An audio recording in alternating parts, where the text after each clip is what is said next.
Oh man, it's crazy. What's happening? We back, man. At this point, this is the Thursday show, but the Flacco and Lush show. But Hey, it's Thursday show. hey, you know what? I'm sure that there's going to be certain channels that are going to love to run content on this and do a reaction to this. But guess what? You feel me? Without us, nobody else exists. This is the original strain right here. This is where this is where everything gets. This is like the root of it all. Everything comes from this right here. The original stain, I think, is Adam, right? Like he's the one who started all of this, huh? No, I'm not talking about No Jumper. I'm talking about all the drama, Oh, really? all the messiness, everything that the people that are the most talked about. You know what I mean? Like the most loved, the most hated, the most debated. You know, the hardest working. Yo, I've been on like a positive streak, man. Like, yes, You have been. You've changed your ways. feel me, yeah.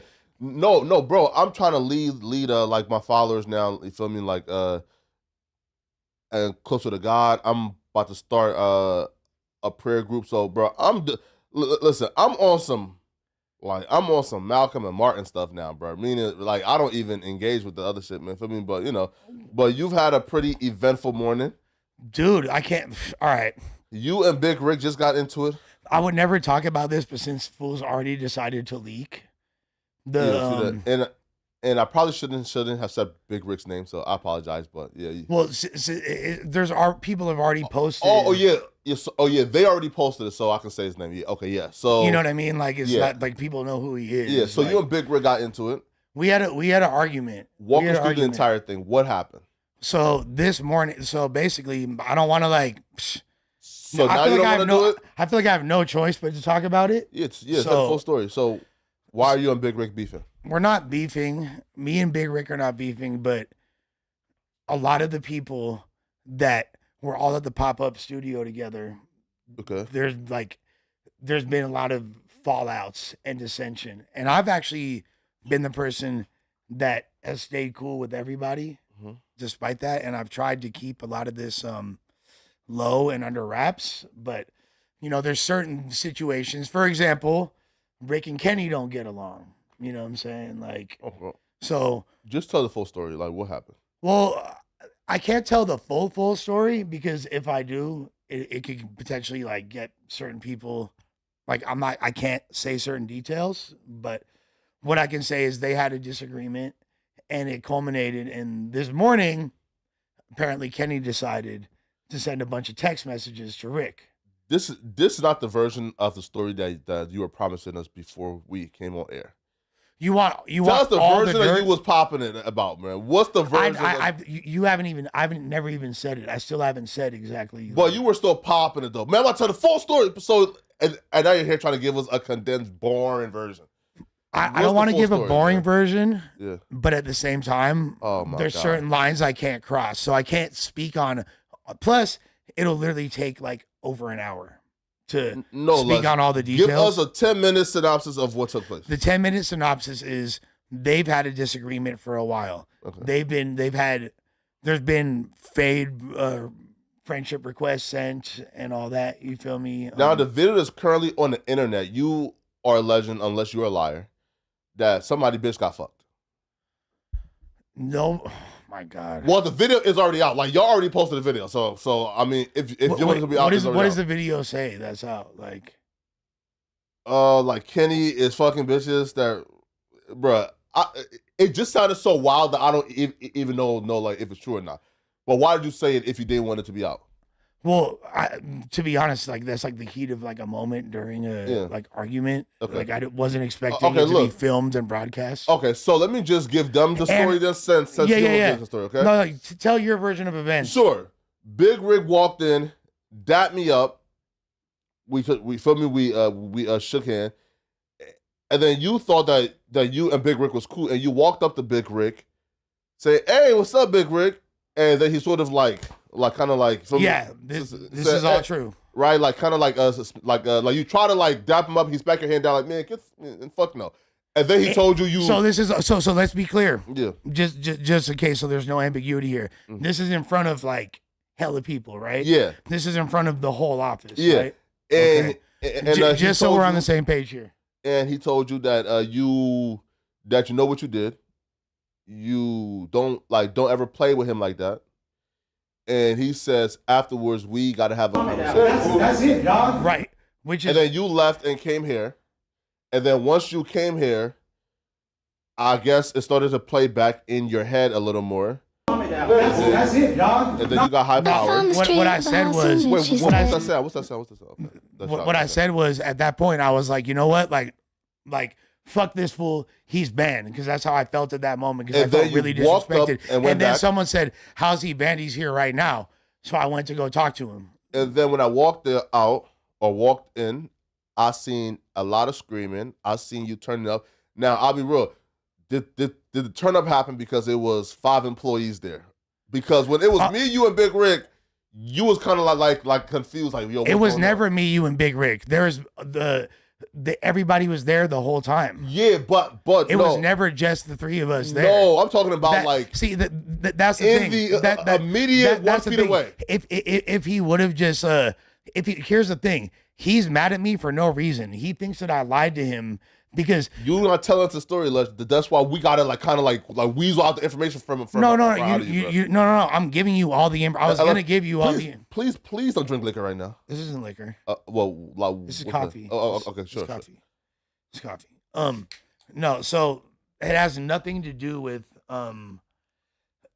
like all the other things from before have really no impact or consequence on. Okay. Long story short, Kenny and Rick don't get along. Mm-hmm. I've been in the middle of their beef. Mm-hmm. I've been in the middle of a lot of beefs between those people at that studio. Yeah. I'm way too grown.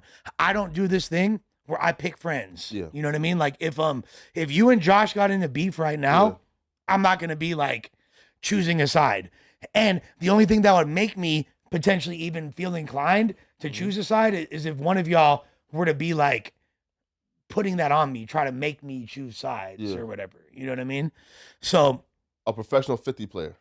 No, I mean, like it's not playing games. It's about being an adult. Like, because the reality is, I've seen too many instances, and I've been involved in too many instances where friends get into it, and then somebody chooses a side, and then they wind up squashing their beef, and then inevitably the other friend winds up tripping on them, like, oh, like. You see, like you're not really the homie. So why did Big Rick feel like you lied to him? So that I don't 100% have. So here's what I believe that he thinks. Okay. Because so apparently they've been into it for a while. Kenny was trying to squash it. Rick was mad at him. Kenny was trying to squash it. You know what I mean? Like Kenny's a civilian. He doesn't try to be a tough guy. Obviously, like Rick is a known dude. He is a street dude. Kenny's not like that. You know what I mean? Kenny's never portrayed that image. He's a regular, just square, I say that respectfully, citizen. You know what I'm saying? Not a member, nothing like that. So he was kind of trying to make it right with Rick. They were kind of going back and forth, but it seems like anytime that they would kind of get cool, like then one of them would say something to piss the other one off, and there wouldn't be any progress. Regardless, long story short, this morning, apparently, I woke up to a call from Rick at 7:20 in the morning, right? I wake up to a call from him, and he's basically saying, I just got 40 text messages from Kenny at 5 in the morning talking about how he wants to fight me. He's going to beat me up. He doesn't want to fight me, but if he has to, he will, and stop bullying him. Like, he sent like crazy text to him, like at 5 in the morning, right? And he said, were you up like all night with Kenny drinking? I'm like, no, I'm literally in bed by myself. My bitch just got up and went to work. Like, Kenny's not here. Kenny, and I didn't even get a chance to talk to him about this because he literally talked to me for an hour straight. I got in about 7 words edgewise. I was just kind of letting the homie vent. And then I do think Kenny was wrong, by the way, for poking the bear. Like, if you are really trying to not squash if you're really trying to squash a beef. How did y'all go from our conversation to y'all beefing? That's what we're trying to figure out. Like y'all beef. So I'm still I think that he thinks that I lied to him and that Kenny was like with me last night and we were turning up and got drunk, and that's what led to him. Why would he care if Kenny was with you last night? It's a great question.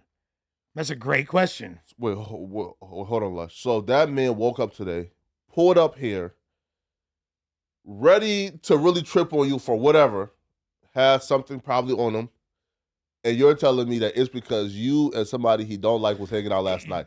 Lush, Hey, do you for want me? some reason, I don't believe this at all. Okay. Watch this. Right?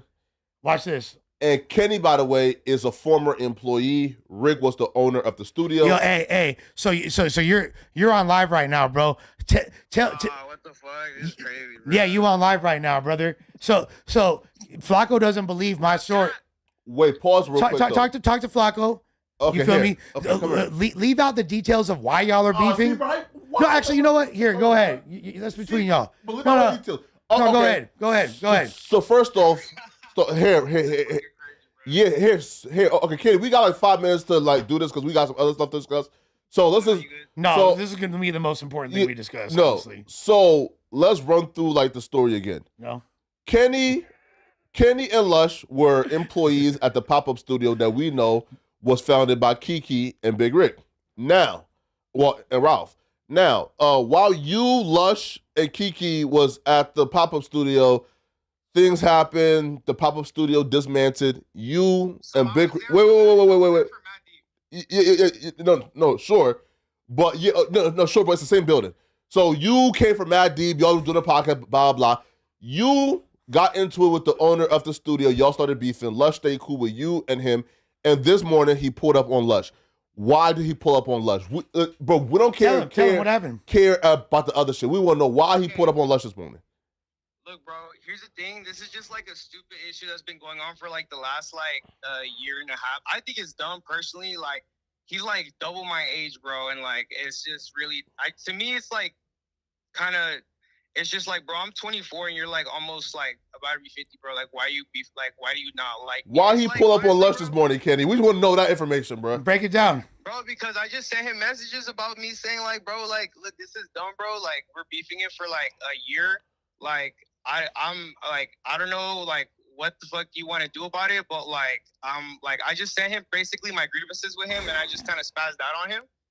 And I don't blame him for like, getting mad at Lush, but you know what, bro? Like, I had some shit that I had to get off my chest, and that's. So why the fuck? But why am I involved? Why am I involved? I'm not sure, bro. I'm not sure. I just told him, like, boring. Okay.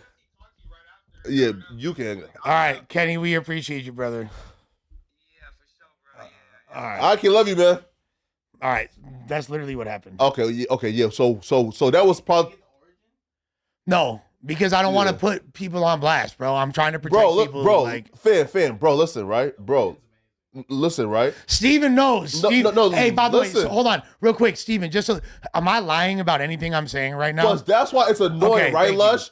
Is we got into the story because we thought it would be this exciting story, and then you decided to leave out the good part I never and get to the wanted most to- boring part of the story that we wasted 10 minutes on. I heard someone, I don't know who, someone fucked someone. So, okay.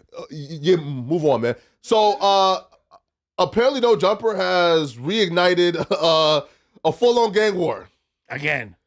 Yeah. Have y'all seen? So, again, I warned y'all yesterday about what? The King Pill and 4 extras thing. It's cool to find, like, y'all new, like, huh? No, it's on his story. So, like, yeah. No, it's okay to discover and find, like, the new, I guess, puppet of the year. What did Pill say to make you like have such an adverse? Did he ever get at you sideways or something? He tried cloud chasing with me, but I just completely, like, block him off immediately. And then I look up a week later, he's on No Jumper. So I'm assuming he thought I'm about to come on No Jumper, so let me pick a beef with Flacco. But yeah, it didn't work because I just blocked him. Yeah, but yeah, nah. And he DM'd me saying, "I'm gonna kill you when I see you." Bro, like, be for real, bro. Right? So y'all found your new puppet for the year, and I guess to make the puppet like relevant or to validate him, y'all decided that it would be best to stage a beef with him and 4 Extra. Well, that beef that y'all try to stage has now transitioned to a full-on street war because he is now going to 4Xtra's hood with a gun. Now, first of all, no one tried to stage a beef. What Adam tried to do was get them both money for a fight. How's that staging a beef? He never Pill, all he said is he was down to fight 4Xtra. And to be fair, the blame ain't just on Adam. It's on all of y'all who contributed to this quote-unquote storyline of 4Xtra and King Pill. No, I mean, how did anybody else contribute? How did anyone contribute other than being that fight makes sense? Y'all said, man, he turning down the fade, yo. I think he's scared to fight the homie, bro. They the same size and weight. Oh no, he's scared. Y'all was pushing that line heavy the last show, Lush. No, come on, bro. Y'all can't be out here. Not even Instigating. Not at all. And then when shit get hot. But of course. But here's the thing. Oh, we don't got a problem with it. Well, obviously, King Pill taking it to that level is a bit excessive. A bit excessive. It's unnecessary. But how else you thought this would have played out? I mean, I thought that Pill. And it's very difficult to draw the line. Where do people draw the line between content and reality? So a man whose entire identity is seeking the most clout he can get got placed in a contrived and concocted storyline with somebody else with a lot of clout who want to ignore him. How do you think that would have played out? I think that, first of all, you downplay Pill's clout a little bit. What clout he has? He definitely has motion. When he came here, he had no 456 is a relevant record. People tried to say that it wasn't yesterday. It is. He's doing his thing. Y'all created again, man. I'm not gonna lie. I think y'all think that we're all fools. No, look, I'm not gonna lie. I wasn't super familiar with Pill prior to him being on No Jumper, but I think y'all he is. Him. But he is a dope character. I think he is a dope character, and he's exciting. He's funny as fuck. He's entertaining. He's got a great vibe. He pulled up to 4Xtra's hood with a gun. What's your thoughts, Lush? I think that kind of sucks. I mean, I would like to see them both make money and prosper and fight each other and get a bag. I didn't want fools that kind of sucks. Is the only thing, right? No, obviously, but then again, it goes back to what I was saying before. Is he really doing that with the intention of sliding? I don't think so. It's too late though. He's making a video, and I'm not justifying his action. I think, but you understand it's too late for that, right? Too late for what? I don't know if he's gonna slide. No, he's gonna be forced to slide now. You understand that, right? What do you mean he's gonna be forced to slide? This is not a situation where you're pulling up to 4Xtra's hood with a gun and you think, oh, I now leave and this is gonna stay on the internet. This is not gonna be what y'all think it's gonna be. Obviously, you understand that, right? No, obviously, the foolish part about it is because now it's forcing a bunch of other people to be involved. These are two hoods that have no beef with each other, that are an hour away, literally a 45-minute to an hour drive from each other. Yeah. They have no interaction. They have no negativity towards one another. And so where did their interaction come from? From podcasting. From come on, Lush. From this thing, but which podcast? No Jumper. But okay. That's not to say that, but like you said, a lot of King Pills. And who created the storyline? Who did create? Where did the storyline come from? There was no storyline before what podcast? But I do think that, in all fairness, I do think a fight between 4Xtra and King Pill is exciting. It's beyond a fight now, Lush. And I think, obviously at this point now it's becoming some other shit. But 4Xtra is 4Xtra might have, like we were saying the other day, that might be an easy W for him. He looks like he's in much better shape than King Pill does. He's a lot Why is a fight still on your mind? Because we're discussing the origins of why we were talking about it. At this point, it might not be the best idea. However, I could still see it being capitalized into a good idea. Okay, so when the first body drop, are you gonna feel like, damn, I'm the reason why somebody died? There's no circumstance where I am the reason why any body drops. Oh, okay, let's walk through it again, okay? Two hoods. What is? Let's walk through it again. Okay, but you go ahead. Two hoods who had no beef whatsoever with each other at all. No interaction at all.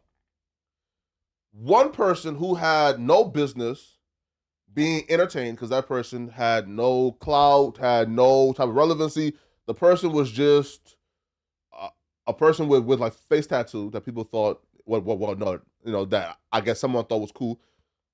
Brought him on, and that person used every opportunity to diss and align himself with 4Extra.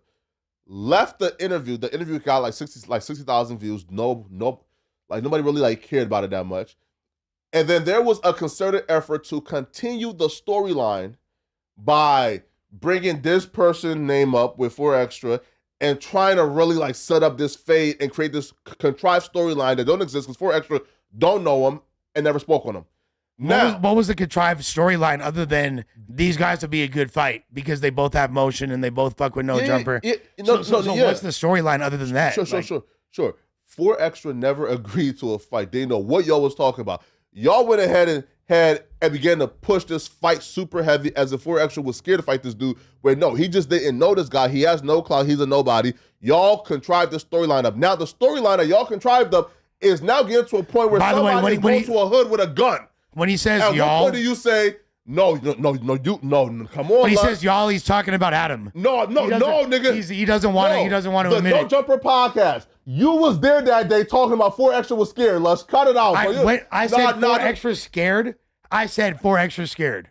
You exactly. No, I did not say that. You said it feels like he's turning down the fade because there's a chance that he could lose. And to be honest, that's literally just reiterating the narrative from when Adam and Pill made the announcement when they were in New York. And what did Adam say? He said, I don't even know if 4Extras is locked up for real right now. That might be a play because he's scared of the smoke with my boy King Pill. That's literally just which is an obvious joke though. He don't mean that. You know he don't mean that. But understand, Adam is to blame too. But I'm saying, y'all was on that podcast together. Y'all had an opportunity to say, man, cut this storyline out. But why? It's a good storyline. Somebody put up to a gun, a person in the hood today with a gun, the 40s. Right. Well, technically he was down the street a little bit, but yeah. Are you still asking? Wasn't he on Crenshaw and Slauson?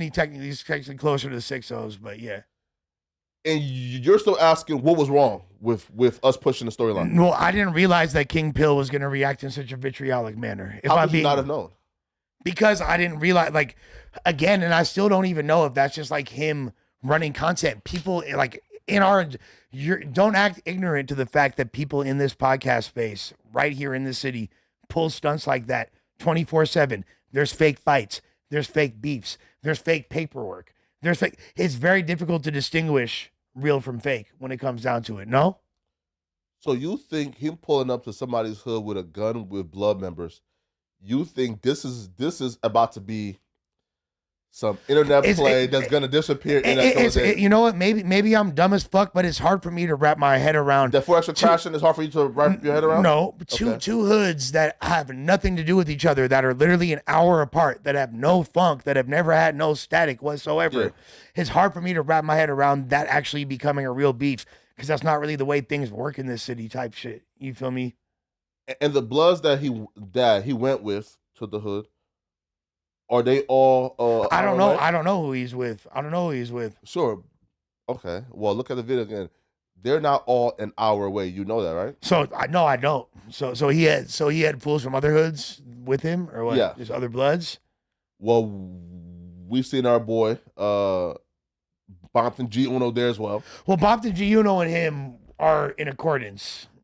Sure. They fuck with each other real tough. Listen, and also Bompton G Uno. I like Bompton G Uno, but also that hood doesn't beef with, you know what I'm saying? Sure. They're not into it with the Fodies, with the neighborhood Crips and shit like that. Like, well, when you with someone who brought a gun to somebody's hood for the internet, is no longer, we're not beefing, bro.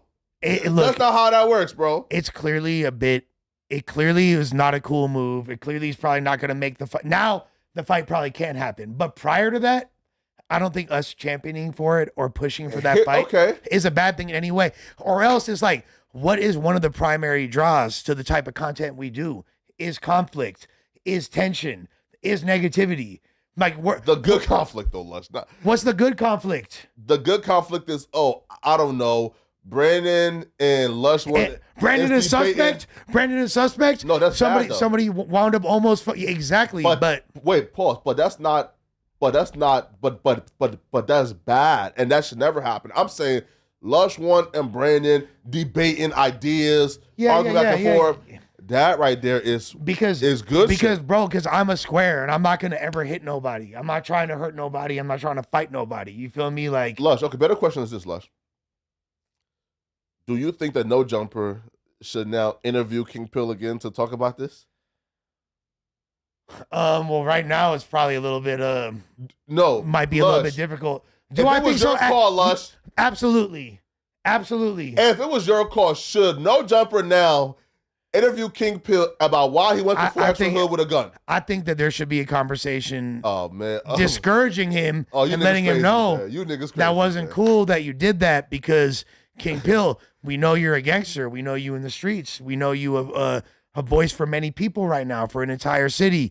And a lot of the Bloods rock with you. You know what I'm saying? You're a joint out here. However, this right here, is making it more difficult for you to rise as a content creator, as a personality, because now you're bringing different hoods into it. You're bringing Blicks into it. This is supposed to be a fade. Now the energy is no longer fade energy. It kind of makes it a little bit more difficult, you know? Boy, God bless the white man. Lush, I'll be real, bro. Lush, at times, I'll be forgetting. How smart I am? No, at times, man, I'll be forgetting, man, you are a white man. I guess. Right? Because you do a very good job of well, no. Because I feel like your natural habitat is you are one of us. Yeah. Right? Facts. You are a part of us. But there are times, Lush, where your whiteness kind of kicks out of you. And again, you can't control it, right? Well, right? I didn't say something, well, look, you can control. I trust you on this. You spent a lot of time in North Dakota. You've been around a lot of white people. So you can recognize it. Sure. So what did I just do that struck you as particularly Caucasian?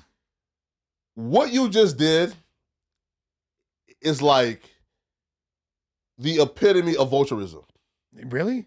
I guess I can see the vulturistic aspect. Right?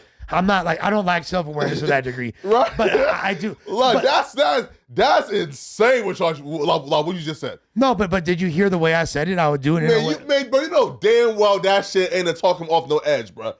Call him on the phone and say, hey, bro, that's not cool and we can't fuck with I'm calling Stephen Belafonte. You feel me? Be like, yo, we got to get this situation taken care of. His manager is kind of happy now that y'all have put him in a storyline with the most popping nigga on the West Coast internet. But this isn't the type of storyline this doesn't like go to good places necessarily. This could be very, very. So should it not have stopped when, like he said, bro, I don't know this nigga stop. No, why would that be where it stops? Why would that be where it stops? Because we could have all predicted that it would have led here. You know, I'm just not. Just the fact that you completely switched up from being such a toxic person, baby. I'm live on the show. I love you. I'm gonna call you. You're such a toxic person. Like no, you said this. Okay, Lush. Oh, sorry. No, you're good. No. No, I know. I answered it. No. You went from embodying negativity and really leaning into all the fuck shit to now you're this. You feel me? You're a man of Allah, which I respect immensely. You feel me? And you're now like, what a quick shift. The rest of us haven't caught up yet. You feel me? No. God, hello, God, it's me, Margaret. Where the fuck you at? Nah, bro. You feel me? Lush, like, I don't know where God is. No, Lush, bro. Like, honestly, Lush, like, it's the power of the audience too, right? Like, bro, like my audience, like in the last 3 months, bro, they hold me accountable, and I think it's like content that I've been doing. Like, my audience kind of like, it went from like primarily like people who are interested in street stuff to kind of like older, regular people who who kind of even like the young ones are kind of like regular. You're going mainstream. You're going mainstream. What? Nah, right? It's kind of mainstream, right? But like they're interested in like the podcast and politics, right? And when you hear like their perspective on what's going on, you kind of want to say, damn, bro, like they're right, bro. Like this is not really cool. Like, right? Like, for example, right? Again, even with the stuff is, you're somebody who's very smart. I feel like you understand where this is heading even after this. So now if you want to say, hey, bro, I didn't I couldn't have known that contriving a storyline between 4Extra and King Pill and allowing King Pill to see this as an opportunity for a further clout chase. I didn't know that could have led to him pulling up to 4Extra's hood with a gun. Cool. Now you're saying that you don't know that you interviewing King Pill about him pulling up to 4Extra's hood with a gun. I don't know that this is going to lead to worse consequences. I'm saying, Lush, you are smarter than that, bro. Check game, Flacco. Yeah. The first time I met King Pill, Yeah. he was shirtless and covered in baby oil, all right? With fake perks that were Tylenol. With a bag full of Tylenol that he was calling his Percocet. You feel me? So you've experienced that level of clout chasing in person, and you thought, yeah, let's give this nigga more. You call it clout chasing, but that's what we call content, right? Or since he's a blood, content, right? God bless the white man. God bless him.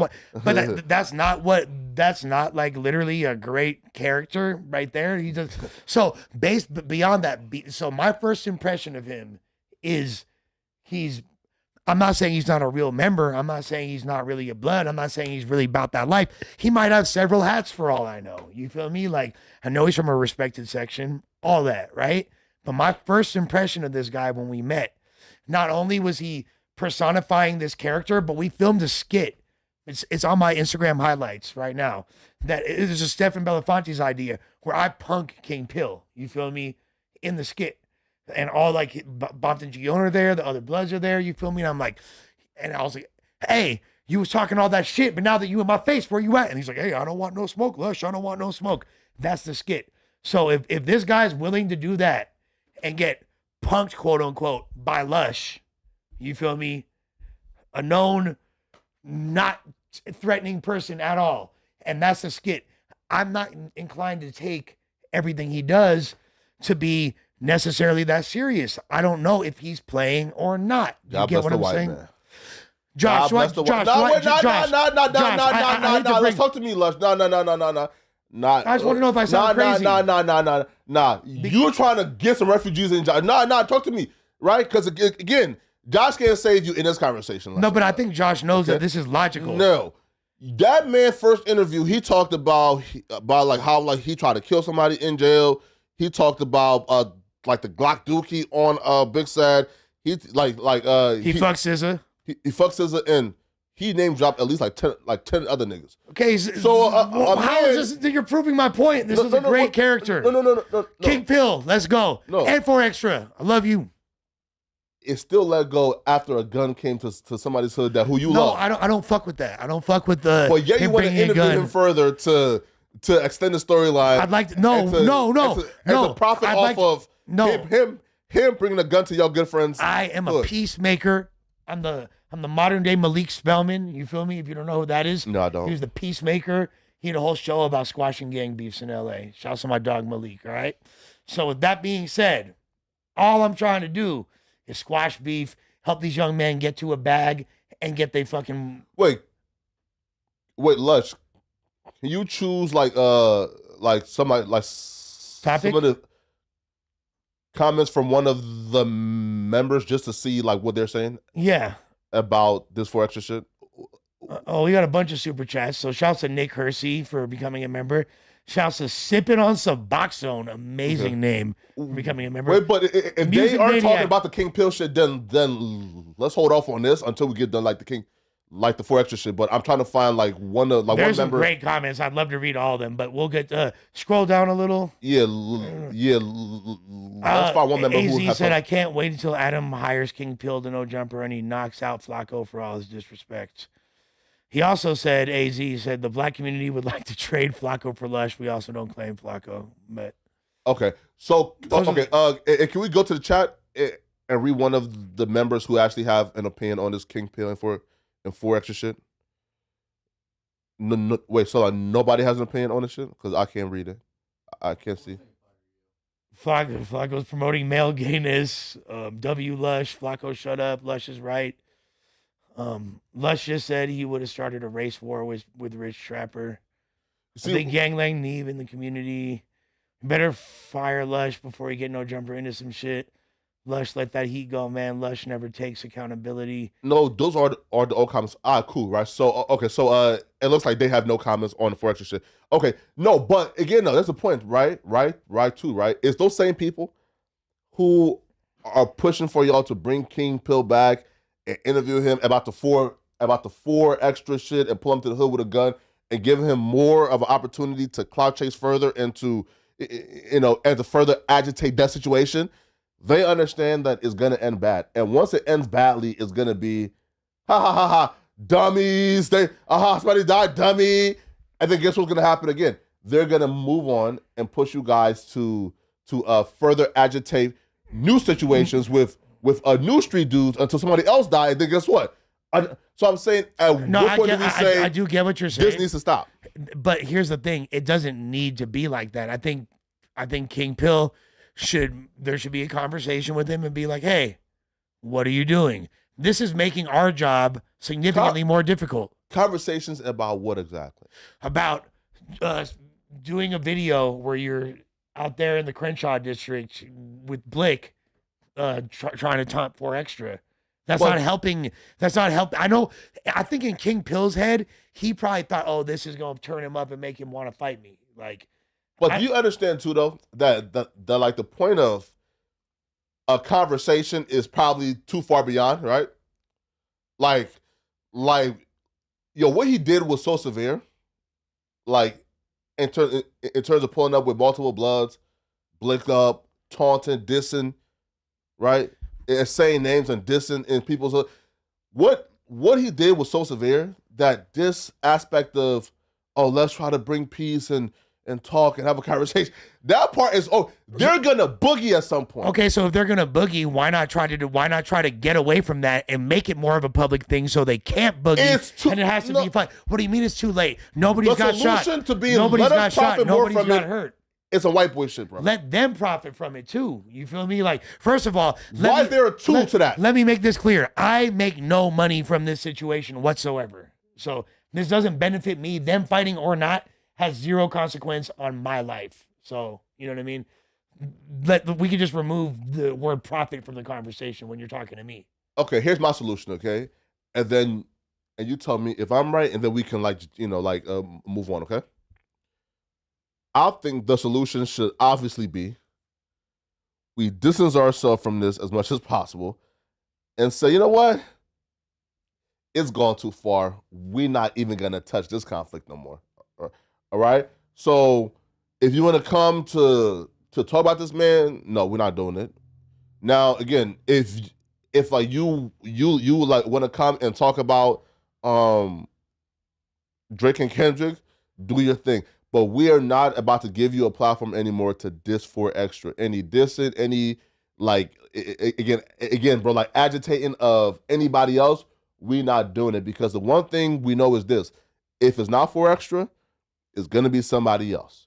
And the more you give this wild card a platform to diss and pull up in people's hoods with guns, at some point niggas gonna wake up and say, hold on, bro. Would you? But hold on, bro. Look, I get your point. Fundamentally, I get your point. There has to be co-conspirators to this. But if King Pill hadn't gotten at you sideways, which is wrong, by the way, and I look, I agree with you about a lot of the shit you say about, and I'm learning more and more every day what these other channels, what these reactors, what these people. But I know you're like me, and we've always wanted to empower other people, right? You put on Viral Way over here, you put on Bro Rogan over here, you put on fucking hella people, Brandon, you know what I mean? Like, and there's more coming. And there's more coming. And you're not a gatekeeper in a negative way, but when people try to use you, use me, use us for clout, it is lame as hell. I agree with you, and I'm seeing it firsthand because they're trying to do it to me all the time now as well. Sure. But do you not see that, are you able to differentiate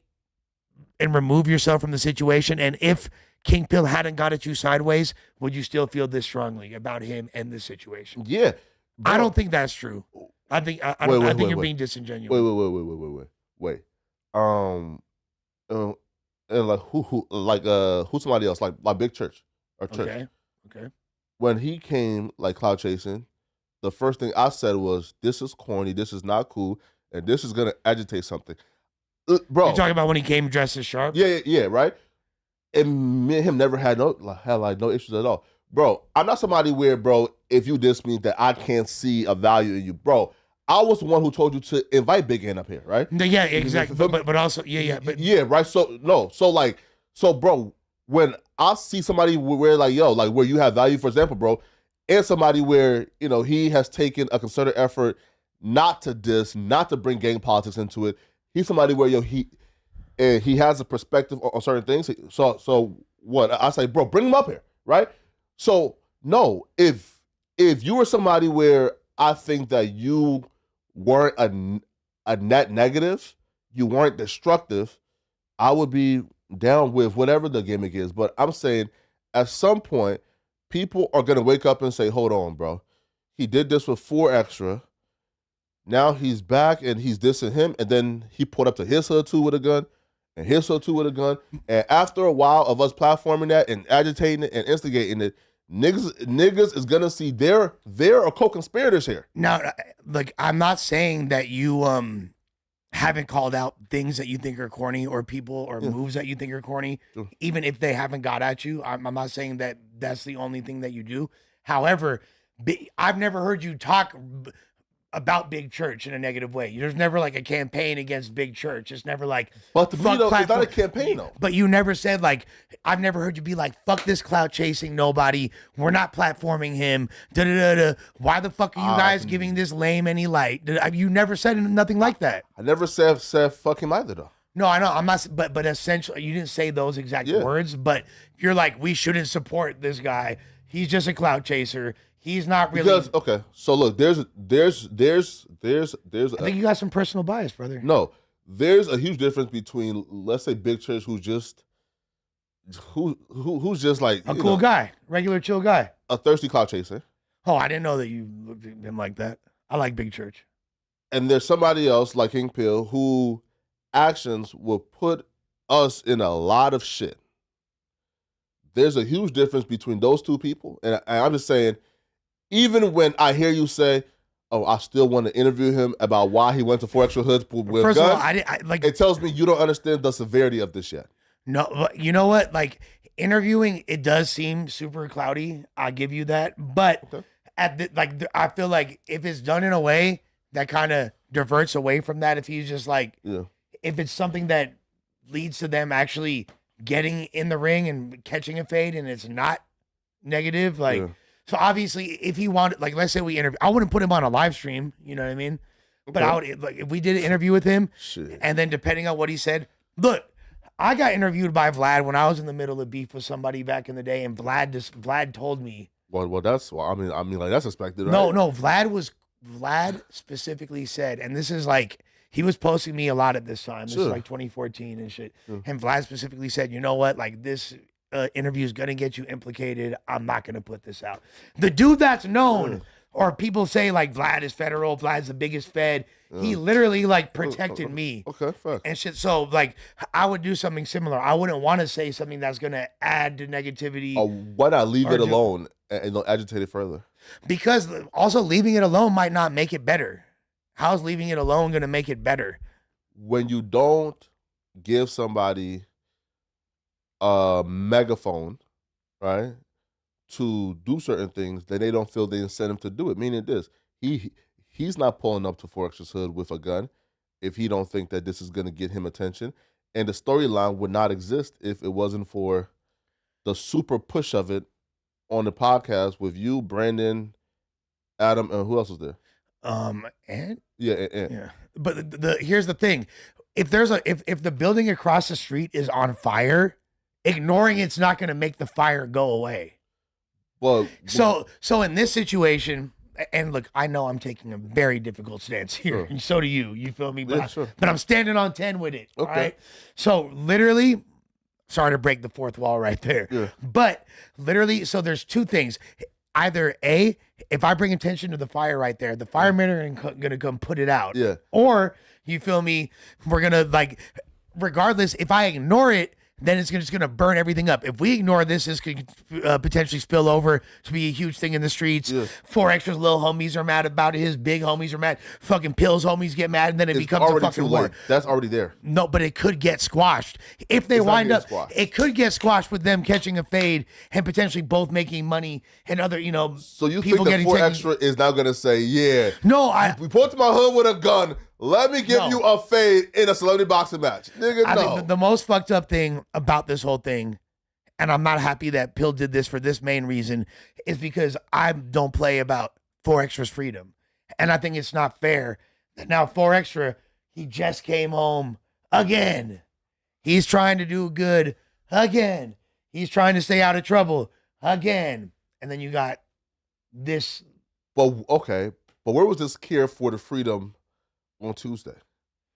I did not realize that. I don't think any of us thought that King Pill would react in such a severe manner and take it. Okay. But then again, this is the same guy that I met with baby oil and a bag full of Tylenol. Who So named I out don't. every nigga in his interviews trying to get a moment off of every nigga possible, right? I still think that, I still wish that I still think that us pushing for that fade that day, especially, was not a dumb idea. Like, how is it any more dumb than pushing for Aaron the Plumber? Like, Aaron the Plumber's not a toxic ass person that's capable of making a situation go left at the fucking snap of a finger. You know what I mean? How's it any different? We're dealing with a bunch of toxic, volatile people. No. Because one, well, 4Xtra ain't really a cloud chaser, and Aaron was at one point and interested too. You feel me, right? Because it felt like it was mutual, and like the Aaron did a whole video yesterday about how he's not interested. Well, wait though. But the 4Xtra and Aaron shit, like their shit started off as, oh, this could just be like a good thing for a boxing match. The King Pill and 4Xtra shit started off with like King Pill comment on no jumper and cloud chasing simply again, and here's where it gets crazy. They've never had any interaction. He came on the no jumper, dissing that man, calling him out of his name and all type of shit because he said that 4Xtra was talking about county jail fades in too many interviews. That right there is why he hates 4Xtra and was cloud chasing on 4. Does he really Does he really hate 4Xtra? The moment you call that man out of his name on an interview and he's never spoken about you, he's never met you, he don't know who you are, you might as well hate him because he's gonna treat it as that. I'm saying the 4Xtra and the Plumber shit was, hey yo, y'all should do a boxing match, cool. No, the King Pill and 4Xtra shit is on no jumper, dissing them, off no jumper, dissing them. No jumper and him went to do like a celebrity boxing match, like contract negotiations without talking to 4Xtra, dissing them. Brought back on the Tuesday show, dissing them. Hey man, 4Xtra maybe turning down the fade, man. Call him to diss him. I'm saying at some point it's like, bro, like is the plan for someone to die here, bro? Like what's going on? Well, look, when you put it like that, him constantly dissing somebody that's locked up and can't defend themselves, who've never said a bad word about him. That does kind of change the context a little bit. bit. But I've said a lot on this topic. You can have the last word before we move on to something else. With that being said, I still do feel like it could be something that could, if they're able to each get a big ass bag from it, it's too late for that. I think that it could be dope, but it might be a little bit too late. Hopefully we can talk them into squashing this, and money seems to alleviate all problems. So if someone's able to put up a bag for them to actually run it for real and they both benefit, I honestly think most likely, and I'm sorry, King Pill, I do think that 4Xtras would probably beat up King Pill, but it would be a dope fade. So I'd like to see it. Yo, have you been on Twitter this morning? A little bit. Yo, Dave Portnoy is like the most hated man right now on the internet, bro. I seen a tweet with like 17 million views, like calling him out. Now, I feel like the world wants to know like your perspective on this because you're the one. So, yo, what was the Josh? You're a big Barstools guy, right? Who was the dude that was? Kyle? Who was the dude that was on Barstool that was like got exposed for being a troll back in the day? Do you remember that? He got both been for being a Barstool troll. Yeah, one of their main employees. He was an intern at the time. Wound up. He had a whole like Troll account. He had a troll account that was like posting constantly about, and he was cosplaying as a girl. Her name was like Lori something or whatever. Somebody in the chat will say, but anyways, yeah. Yeah. No, so because Dave's energy here is reminiscent of when he's tripped on that fool. Yeah. That's why I brought that up. So Dave has a bar, and at the bar, I think like the Miko, no, it's the Omar Khan guy, I think his name, or somebody. And they were saying like in F Jews, right, in his bar. Dave kicked him out. Yeah. Y'all know Dave's Jewish, right? Yeah. Just for context. Yeah, sure. Now, after Dave like kicked them out, Dave behind the scenes gave him like an ultimatum. I either destroy your life by posting about you, or you take this trip to Israel, right?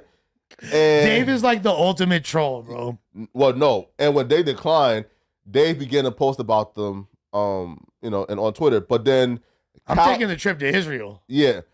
Cal is homies with some dude who, when Dave Portnoy was giving these dudes like the alternative. Not right now, though. Right? Like the dude, like he tweeted at Dave, like, hey, Dave, hey, Rabbi Dave, like what? Like, should these kids be like put in jail for this? So Dave then automatically assumed the guy who made the joke of Rabbi Dave. He began to brand that dude as an anti-Semite. He began to talk about him on every show as an anti-Semite. So Cal is like, hold on, bro. I know this dude. I know he's not anti-Semitic. Dave, I think that y'all should have a conversation. That led to Dave saying, no, I'm never talking to him. And they had a huge blowout. And this is where the conversation started. We can play it. I think right now you probably nothing don't do it. Nothing. Silence everything. What do you? Every comedian, don't tell a joke about it. Because Dave, that's how the world works. I agree with you. Go back to your question. When does freedom of speech impinge That was your on freedom question, of not religion? mine. That was your question. Answer it. How many deaths? Yeah. I don't have an answer. Like how in America, American what's your citizens. answer? What's your answer to that question? Now. Okay, we're there. Now. So now what? So now what do we do? So maybe you stop with the fucking Jew jokes and act like it's not a big deal when someone does fuck the Jews in a bar. Or no, here's the thing.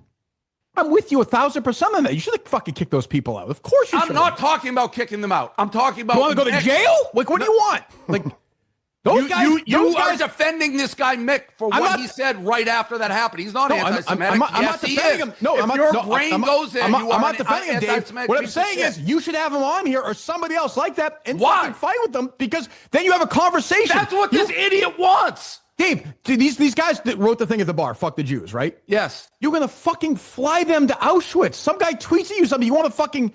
He's not... Kirk, you can't come on it was for a bar 5 I minutes. owned. It was a bar I owned. They should have been kicked out. So, but my thing is... No, it's not just kick out, Kirk. Are you ignoring what's going on in the world No, right I'm now? not. What, Dave, what do you want to do with those guys? What do you want to do? It's related? What do you want to do with those guys at the bar? Put them in jail for 50 years? Kirk, fine. I don't care. I didn't say that. You're quite literally changing everything you say, Kirk. If you just want me to kick him out, not mention it, not care that this kid is anti-Semitic, shut up. If you just want me to ignore it, don't tell me to shut up. Don't tell me. Shut the fuck up, you bald fuck. Okay, go ahead. How's that? Oh, it's kill. I'll never recover from that, Dave. Go ahead, continue. I'll never recover. Well, you're the one who big boss man, don't tell. I'll tell you work for me. Okay, go ahead, Ooh, continue. little bitch, you work for me. Sure, you bet. For now, Oh, you continue. don't?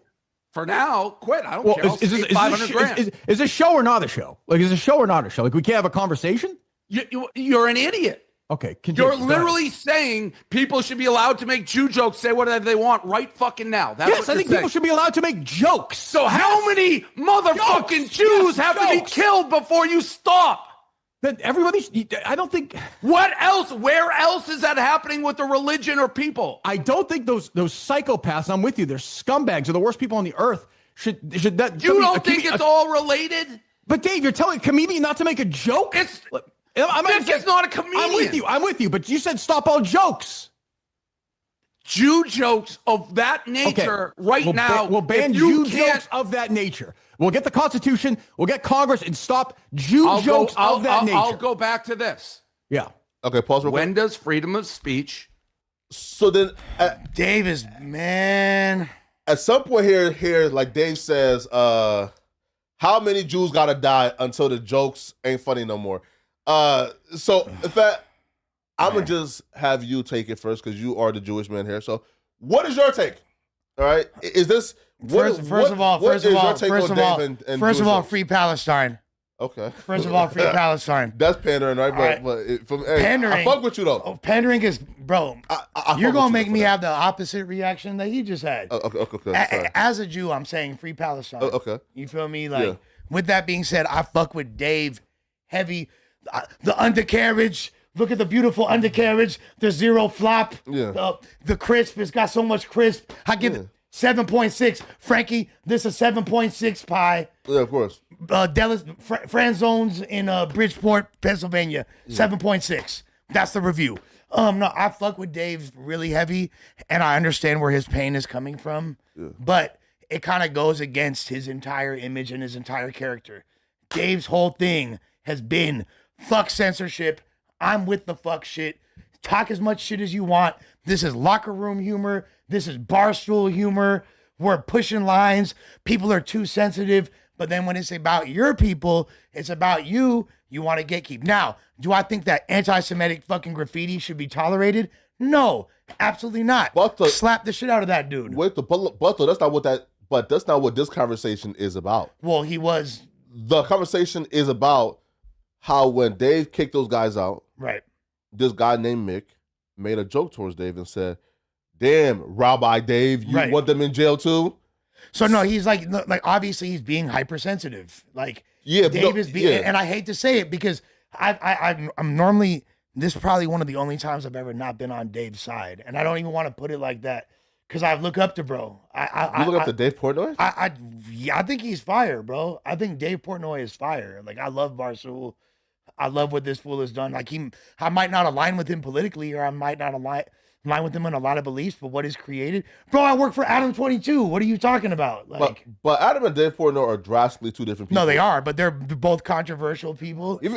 Yeah, they're more alike than you think. Josh, am I tripping for thinking that? Even politically, they're drastically different. Am I tweaking for thinking that Dave Portnoy is cool? I'm weird for that. Like, but even politically, Adam and Dave Portnoy, like, if Adam was on a Dave Portnoy time, I'll look at Adam a little like, huh? Yeah, like, bro, Dave Portnoy. But Dave Portnoy built like literally the biggest platform in all of alternative sports media. Yeah. He's a multi-millionaire. He's a cool white boy. Yeah, he's a cool ass white boy. He's able to pay hella like people. Like, do you hear this? He's paying his boy $500K. Sure, but once you get to a point where you start saying jokes should be banned. Okay, no, he's wrong. That's my whole point, though. Of course. And to me, it's a huge contradiction. But I understand. Look, there is a lot of anti-Semitism going around, and it's not. Look, the actions. I'm totally against what Israel is doing. You feel me? But like, does that? I don't think that means that all Jewish people should be hated on, or all Jewish people should be put under that umbrella. And there is a lot of anti-Semitism going around like that. It seems like more cooler to hate on Jews than it ever has been in my lifetime. Like, everyone's just out in the open about it. So I feel where Dave's coming from, and I feel his sensitivity, but he can't be that way. Not when he pops the shit that he pops. But I don't even believe is a contradiction. A contradiction would assume that Dave Portnoy believes they are similar. Meaning this. Dave Portnoy is those white boys who they love the edgy jokes. Oh, they love that good old racism. Oh, they love, edge culture and alt-right culture. Until it begins to affect them. Dave Portnoy has no problem. That's my whole fucking point. That's what I just said. Yeah, no, true, but I don't believe it's a contradiction because Dave Portnoy truly believes that his people are better and held on a higher field than everybody else. Meaning, if Dave Portnoy believes that the Arabs, that the blacks, that the Mexicans, and everybody was equal to his people, then it will be a contradiction because one applies to him. No, but Dave Portnoy believes that his people are on a higher playing field. They are better than everybody else. Because for us to see this drastic, which is which is why too, bro, like, it pisses me off too, right? When we hear like, oh, the left is sensitive. Oh, these is snowflakes. No, the real snowflakes are these white boys, right? But they will hide behind their racism, right? Their prejudices. They would hide behind jokes as, no, I'm just a racist fuck. I'm just prejudiced as fuck. But they hide behind jokes. But then we really begin to see their real views on freedom of speech and edgy jokes. And the edgelord shit is funny until it begins to affect you. Right, and that's kind of my whole point. That's why Dave can't take this stance, because the whole thing. And personally, just to make it clear. Yeah, but how is he cool though when you now understand that he believes that his people are superior to everybody else? Hence, he's a racist. No, I don't fuck with the alt-right shit. I don't fuck with supremacism by anybody. But I do feel like at the end of the day, most people believe that they're superior, right? No. Like, do you believe that black people are superior? No. Would Brandon say they were? Probably not. What? No. Yes, he would. You don't think Brandon would say that he believes that black people are superior? And he will be wrong and goofy if he said it. You don't think that the majority, like, bro, Of blacks, though. Okay, so what about the whole, like, the black man is God? What about 5%ers? What about all Those that? niggas is goofy. Like, we look at them as goofy. Yeah, bro. Like, listen. I did not say that. What? Peace of the gods and the earth. I'm just saying, I'm not. The black man is God is a goof. Bro, we look at them niggas as goofies. Right. I mean, God has no color. okay, that's a really evolved way to look at things, but most people tend to think that that's why they have a certain belief system. And I feel like, I don't think it's coming from a sense of superiority with Dave in this situation. I genuinely feel like he's coming from a place of he feels like Jews are being attacked.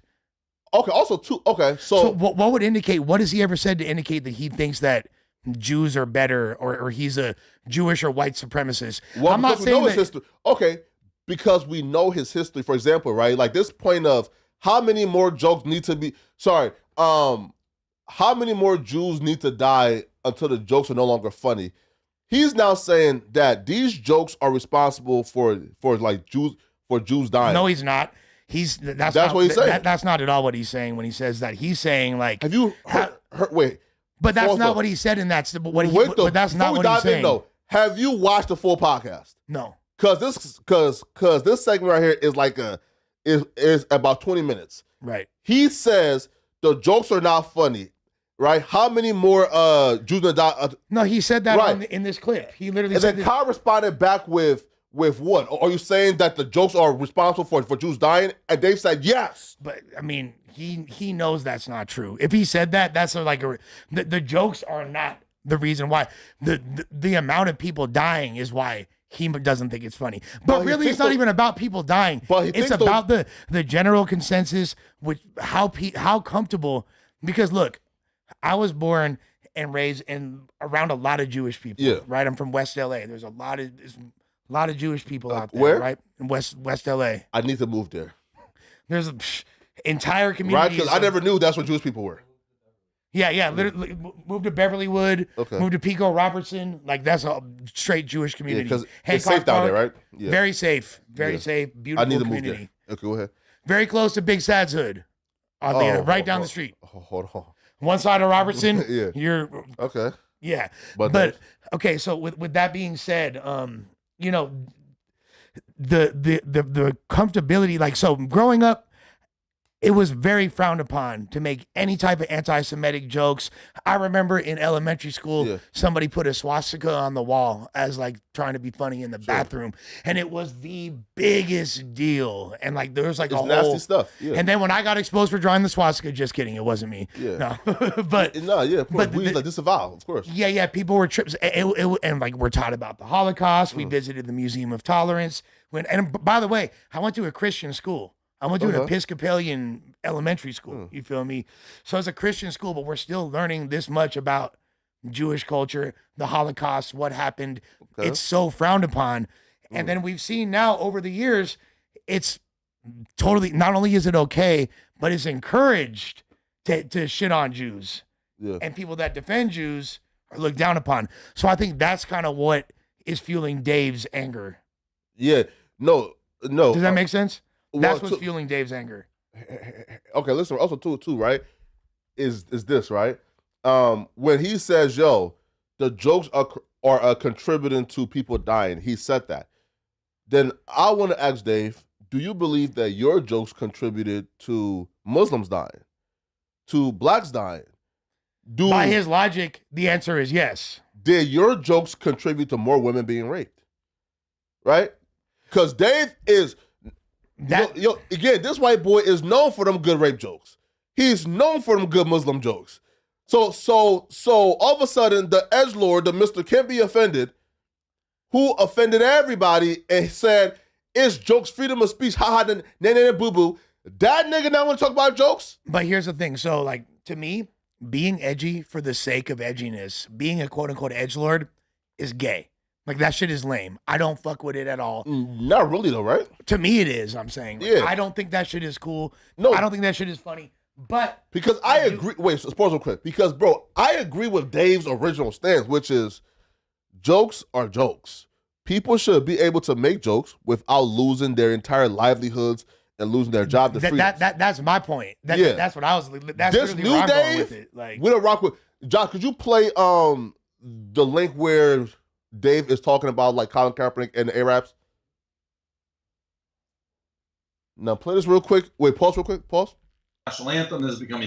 Now, Lush, tell me, okay, how many Muslims do you think died from Dave telling this joke? Okay. I don't think Jews or Muslim died for anything. Either one of anything this motherfucker is saying, bro. Yeah. Colin Kaepernick not standing for the national anthem has become a huge story. So I'm going to say something that's racist, but I don't think it's racist. I don't think if you think something and don't say or act upon it, you can be called a racist. But you're saying it. But you're going to say it. I'm going to say it. When I heard this story, I didn't read it. I didn't know why he was saying there. I was like, oh, he's an ISIS guy. Like, that was my original thought. Oh, he's bugging. He kind of looks like. Oh, he's bugging. He is very confusing. He is very confusing. I will give you that. Throw a head wrap on this. Oh, he's bugging. Wait, you thought he was not standing for the national anthem because he wanted to, like, kill all Americans? No, I thought he maybe had some terrorist Arabic. All right, listen. Arabic. That is a crazy like way Palestine side or something. That's a language, Dick. That's dumb, but he is first team all racial confusion. I don't know what's going on there. Okay, that's kind of a funny joke. Crazy. First team all racial confusion. Yeah, that's funny. Jufro, terrorist beard, terrorist skin. That's not funny. Confusing. So I didn't give much thought of it. I was like, why wouldn't he stand? I'm not like, oh, it never. He's not. He thinks black people, which I guess. I pause. He's black. So Lush. So a man who can make this joke without any fear of Muslims being persecuted and killed. Because I mean, come on, bro. Painting Muslims as terrorists, right? I mean, don't that. Flacco, what did that contribute to Muslims being persecuted and killed? Unfortunately, Flacco, we actually agree on this. Yeah, this is literally the point that I made in the very beginning. Of course. This is the crux of this whole entire stance that Okay, that Josh, go ahead. No, I have a ton of things I could have said, and I'm gonna intentionally stay out of this. Okay, but Flacco, I do want to point out that you have talked about growth and how you yourself have changed the content you do. Are you not allowing any room for Dave's growth from a clip from probably 6 years ago? I was in my 20s. Dave was like 40 here. That don't mean nothing. No, he wasn't. Yeah. Like 6, 7 years ago. Well, what's Dave pointing now? He's probably 40 now, right? Yeah, it was definitely before he was 40. The Colin Kaepernick shit was like, what, 2018? Yeah. 7, 8 years ago? Yeah. If not longer. I feel like me growing from, let's say, a 24-year-old to a 27-year-old, that's a little understandable. A nigga who was 35, so it doesn't fit making these jokes is kind of crazy. There's no room for it. No, but Flacco, you had a much more. Your shift was a lot more quicker and dramatic too. And we'll see how long this lasts. By the way, no. Here, cool, sure. So, if Dave changed, then I do think that he should be afforded the room to change. But I don't feel like it's a good change, right, Josh? For like him to say, I now believe that people who are making these rabbi jokes on Twitter that they're contributing to Jewish people dying. Bro, cut it out. No, I'm going to agree with you that Dave is ultra sensitive to this topic. Dave's whole brand has been built on the little man and standing up for him. And yeah, you know what I mean? Like, of course. We can reiterate all the stuff that you already said, but like, I don't think he's totally wrong, but he is wrong in the sense of how sensitive he is towards his people. Okay, and Josh, Josh, what are your thoughts on my point of this not really necessarily being about like well, he's racist though. No, but he's this not racist. But this isn't about like this. What this is about is not Jewish babies dying as much as it's about, or Israeli babies dying as much as it's about him tripping on the level of anti-Semitism and fighting back against that's rampant in society right now. Yeah, I don't think you're wrong. Yeah, no, he's he's not tripping wrong. on. Now look, he's not the wrong. The reason I brought that up is because Flacco keeps trying to conflate the point with killing Jewish or killing Muslim babies. No. Again, he's not wrong in terms of there has been an uptick in the Jewish jokes and people really being hyper focused on Jewish people. I'm saying when people were hyper focused on other groups, Dave Portnoy was contributing to like that to like those characters, to those jokes. So I'm saying you do not get to say, oh, because your people are now being hyper focused on. Now you tripping. No, and then two, listen, I do empathize with Dave because I think some sicko like killed like 2 Jewish people, I think, right? Like I forgot where. I think it was in the States, right? Or in the UK. Yeah, are you talking about the thing that happened in DC? Yeah. That Ben Shapiro house is being burned down. Right. So yeah, I do think that violence against Jewish people is wrong. And anybody who is pro violence against anybody. But it's not just like violence is more than just violence against Jewish people. It's the normalization and the popularization of anti-Semitism. That's on Twitter though. It's not just on Twitter. Yeah. You got fucking Kanye wearing iced out Swazis, bro. On Twitter. What do you mean on Twitter? In real life, wearing iced out swastikas. Now, like, hey, I don't represent an average man though. I understand that, but the point is that society is welcoming this energy right now. No, it's not. It is. Y'all live on social media, bro. Listen, bro. If you go to like the local town hall meeting, bro, and you start pushing that swastika. Fuck the Jew shit, bro. You getting dragged out that bitch, That's bro. an extreme thing, and we're also, keep in mind, we live in a major city. Jews tend to populate the major cities in America. Yeah. They don't be off in the country that much. There's not like a large, there's no rural area in the United States that has a large concentration of Jews. Sure. They're mainly in New York, Chicago, but the LA. average person, Miami. But the average person, black, white, blue, green, brown, in the United States, they are anti people being hurt or discriminated against because of their religion or color. Bro, there is such an undercurrent of anti-Semitism permeating through just all dialogue. How come I've never even, not even like in a negative or positive way, but it wasn't until these past couple years that anybody even referred to me as a Jew. You feel me? Because you've been hiding it for some reason. Hiding it? Bro, my whole life has been on the internet for 20 plus years. You go like by literally Lush One, not Nick Moss. But my name's on my Instagram. My name's on my fucking Facebook. My name's been public. Sure. Everybody knows who my dad is. I didn't try to hide that shit. It's obvious. Sure. But nobody associated with. And guess what? Culturally, I'm way more Italian. My family is super Italian. But you're lying when you say that like society is not welcoming. That's not true at all. No, it is, bro. This is the most. Twitter is welcoming it. Okay, and Twitter is the number one is a snapshot into the zeitgeist of the world. Bro, This understand, bro. The stand culture don't really dictate what normal people think. This is a digital embodiment of the consensus of the It's hive not mind at all. of society. Yes, it fucking is. It's not, bro. How is it not? Again, so every time you do There's this, a billion users on Twitter.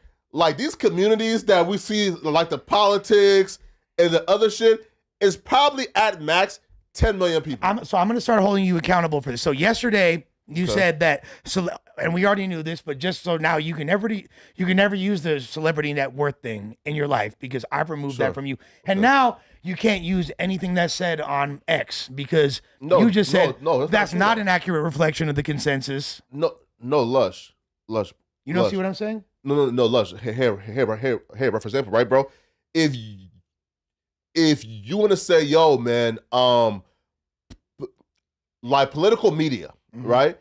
And the CNN, the Fox News, and the creators and the YouTubers, they are now speaking about anti-Semitism, and they feel more comfortable expressing it. You will have a point. But to say that these fringe communities represent all 50 states and 300 million people in America, I'm saying the average person out of the 300 million people we have in the States, if you ask them, yo, is discriminating and killing somebody because of their religion a good or bad thing?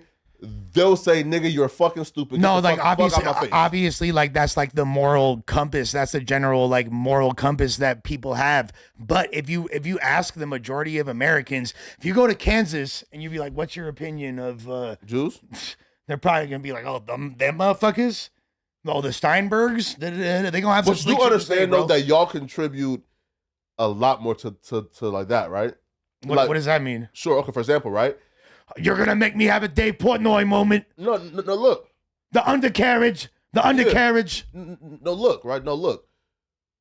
The majority of people are under the consensus of Jewish people shouldn't be killed, hurt, or prejudiced against. Like that's just dumb. But when folks begin to see, hold on, bro. I can talk about black people on YouTube all day, but the minute I put Jew in my title, clap out of here, not monetized. No, for sure. Wait, for sure.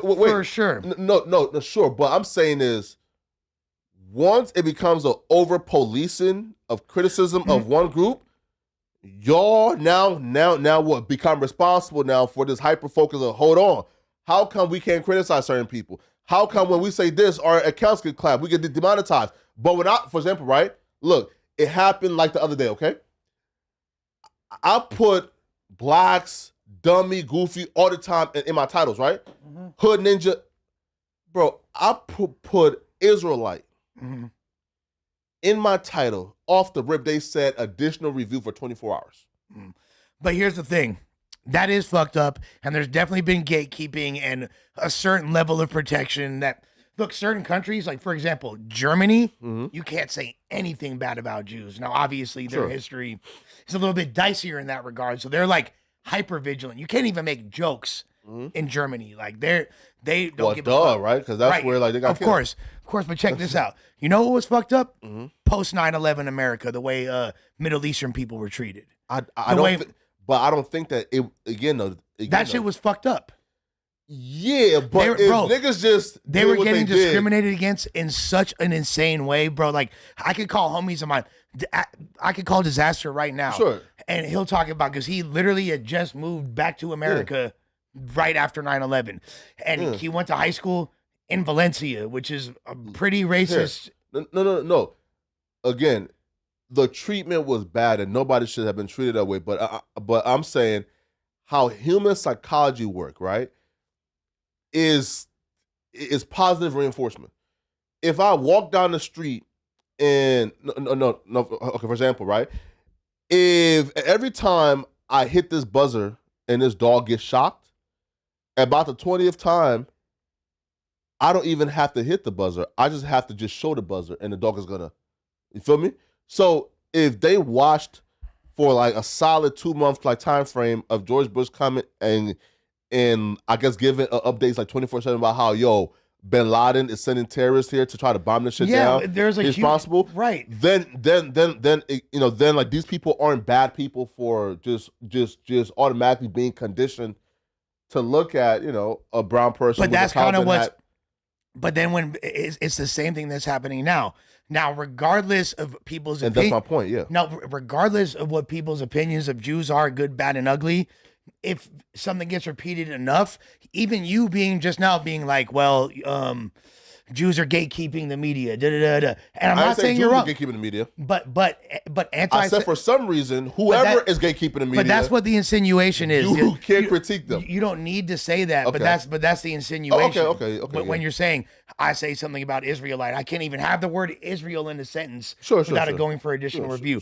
That's kind of insinuating that Jews are wielding this type of power. Yeah. So that right there is gonna, like that right there is adding to the narrative. You're essentially killing Jewish babies, Flacco. Man. That's what you're doing. Man, but here, man, okay. I guess my last word on this would be Dave Portnoy, man. You've been, you have exposed yourself. I don't want to see you go back to that. Oh, wait, no. Dave actually responded back to this. So let's just hear what Dave had to say before we Let's see about Dave responding to being a fucking snowflake. Yeah, before we move on, let's just hear what he has That's to say. so fake when you're a snowflake.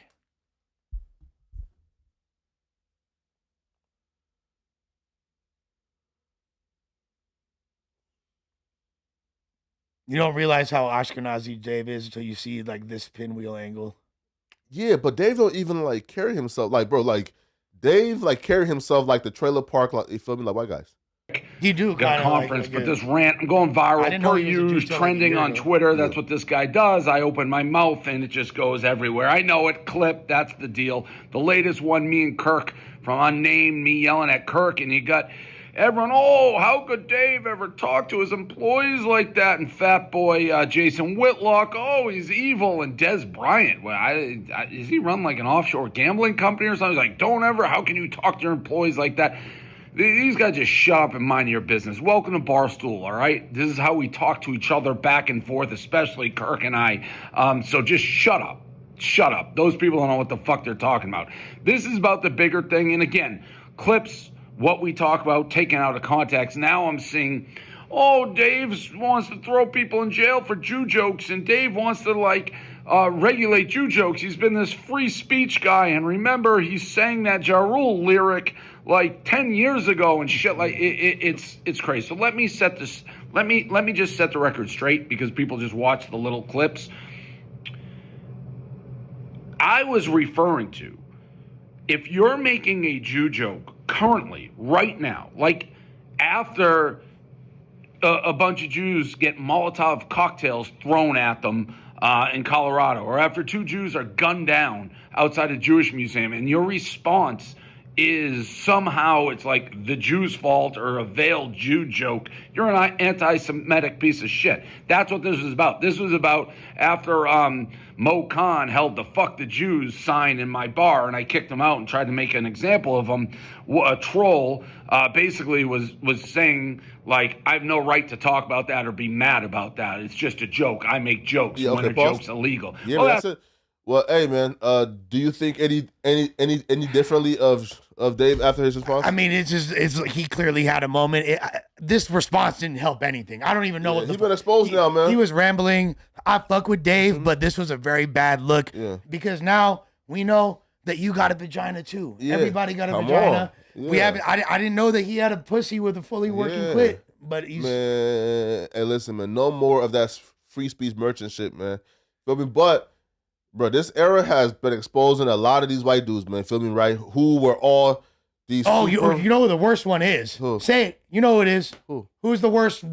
Who is the worst white person that went from being the biggest hip hop head ever to now just pretty much bending over for the right and sucking Israel's dick at the same time? I don't know. Michael motherfucking Rappaport, dog. Yeah, I don't know, man. Bro, have you seen the heel turn this guy has made?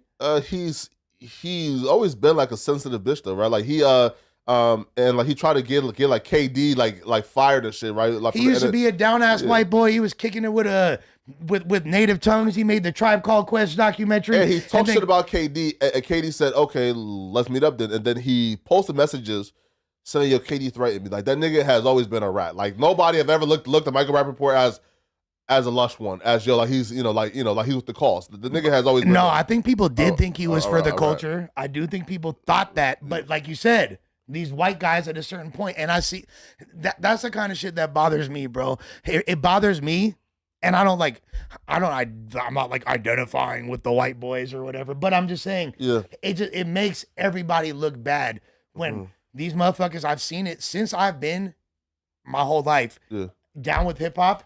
Okay. I've seen so many people come, and they're tourists, bro. They'll come, they'll be a part of hip hop for a little while to get to get love from that community, to get love from black people, and then as soon as they don't need it anymore, boom, they're gone. The same with like MGK. At least he'll still come back and rap every once in a while, but these Post Malones, these fucking Tom McDonald's, like all these guys that use hip hop culture to just dick ride and then inevitably find favor in the white community and turn their back on the culture. That shit is the lamest shit ever. I can't stand it. Yeah, man. Okay, but let's move on, man. Oh, yo, have you seen the recent discussion that was trending this morning? So Joe Budden, well, no, it started off with Wack. Wack was on Clubhouse talking about like the game kind of being left off of like the top 10 of like LA hip hop, and then they were trying to give like a comparison of who the game could be compared to, and then they were saying, "Yo, what they had game at 11, right?" Yeah, but then on Clubhouse they were like, "Yo, the game is like Jadakiss," And Wack was like, hell nah. The game, the game is way better or way beyond. Like better? Way better What than exactly is he Jadakiss. better than Jadakiss at? Well, according to Wack is the hits-wise, the albums. Well, because, again, it's a pretty known fact. I think Jadakiss had probably the worst debut album that, What? Kiss the Game Goodbye is an amazing album. Actually, no. Hold on. Let me dial that back. There's a consensus that it's a bad album. Hold on. No, it's a very solid album. That's not true. Like, you wasn't outside. This is revisionist history. This is revisionist history. First of all, on the strength of We Gon' Make It, one of the greatest songs in hip-hop history is on that album. You feel me? Knock Yourself Out is a banger. Put Your Hands Up is a banger. You feel me? Jada's Got a Gun is a banger. That album goes. You're tripping. Fucking Good Girl is a banger. That whole album is full of slaps. Sure, but Wack's perspective is the Game discography, hits-wise. I'll say Game probably...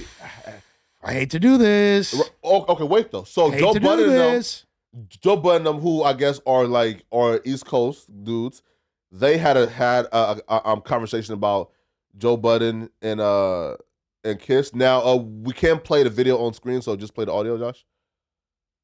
So I don't care. I think it's tough to make a good album, and Jadakiss to me has good albums. I agree. Now I may like a Game album more, but when we talking about impact, like you said, versus over the span of your career, Jadakiss comes out more impactful than all of the Game's albums put together. See, I'm calling just solo, because again, a lot of the Jadakiss stuff, once we do that, if we're just saying rapping, you got to count the lock shit in there. You got to count a lot of that. I'm talking about just solo, Jadakiss, everything you've done, solo Game, everything you've done.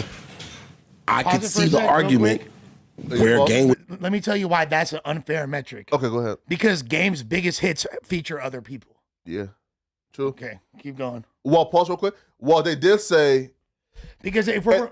well, look, and they did say if you're taking out the luxury, you have to remove 50 Cent. That's what I'm saying. And Joe was like, well, then we can't do that, because if you remove 50 Cent, I mean, at that point for the Game, it's kind of like... So first things first, I fuck with the Game heavy. I think he's definitely a top 10 West Coast rapper. Well, right? So one more. And then they also say that Jada is undoubtedly in most people's top 25. The Game is undoubtedly around 35-ish. So they're saying just based off of how people I personally have Jada higher on my all-time list. I mean, I've already said the type of shit that I like raw lyricism, punchlines, delivery. Jada embodies that skill set as much as anybody has. Well, here we should hear just 1 minute more. Yeah, I think it's your take. And it might be one spot. It ain't like it's leaps and bounds. They're definitely on the same level. They're close. They're not anywhere near on the same level. They'd be on the same tier of the list. I'm saying they're on the same tier of the list. They're not on the same tier list. Really? Jadakiss is a top 25 MC no matter who you talk to. That's true. Game is a top 50 MC. Okay, Josh, pause. And I'm not going to say necessarily that's not a bad take. Now, Lush, you take over. No, he's not wrong for that, but I think that people don't give Game enough credit for two things. One, Game literally carried the West Coast on his back for a decade. I mean, literally, from 2003 to until Kendrick and them came out, 2011. Sure. He literally was and he brought Nip on his first tour. He brought K-Dot on his first tour. You feel me? He helped connect a lot of dots, no pun intended, for the people that wound up becoming the staples and the people that run the coast to this day. Not only that, he's crafted multiple classic albums. The documentary is a classic album. Doctor's Advocate is arguably a classic album. To me, LAX is a classic album. Really, really underrated. Great body of work. I guess, Lush, I don't understand what more do niggas want the Game to do? In terms of battles, he's battle tested with... And he kills pretty much everybody he battles. In terms of... He smoked Meek Mill. Bad. No, but... Pest Control? No, one of the hardest diss tracks. Right? Is he has hit every level of what, for example, even in terms of an MCing and going back and forth with real MCs, bro, Game dropped 300 bars where we can all say, yeah, is quite possibly a top 10 hip hop diss track of all time. I mean, he has multiple songs that are in contention for that. Sure. Yeah, like his entire run of dissing 50 and all that. Yeah, and sure, right? He was even on Joe's Helmet on 300 bars. Oh, of course. Yeah. And he has at least one bona fide, we all agree this is a classic album. And he has multiple really great, these may be flirting with classic. He has the singles to match. He has to hit records, right? So I'm saying, what exactly is the notch against Game other than we don't like this nigga? Well, there's multiple things. Okay, go ahead. So one, him being the only person from the West Coast that was relevant for so long is both a negative and a positive. Okay. Because people kind of looked like it.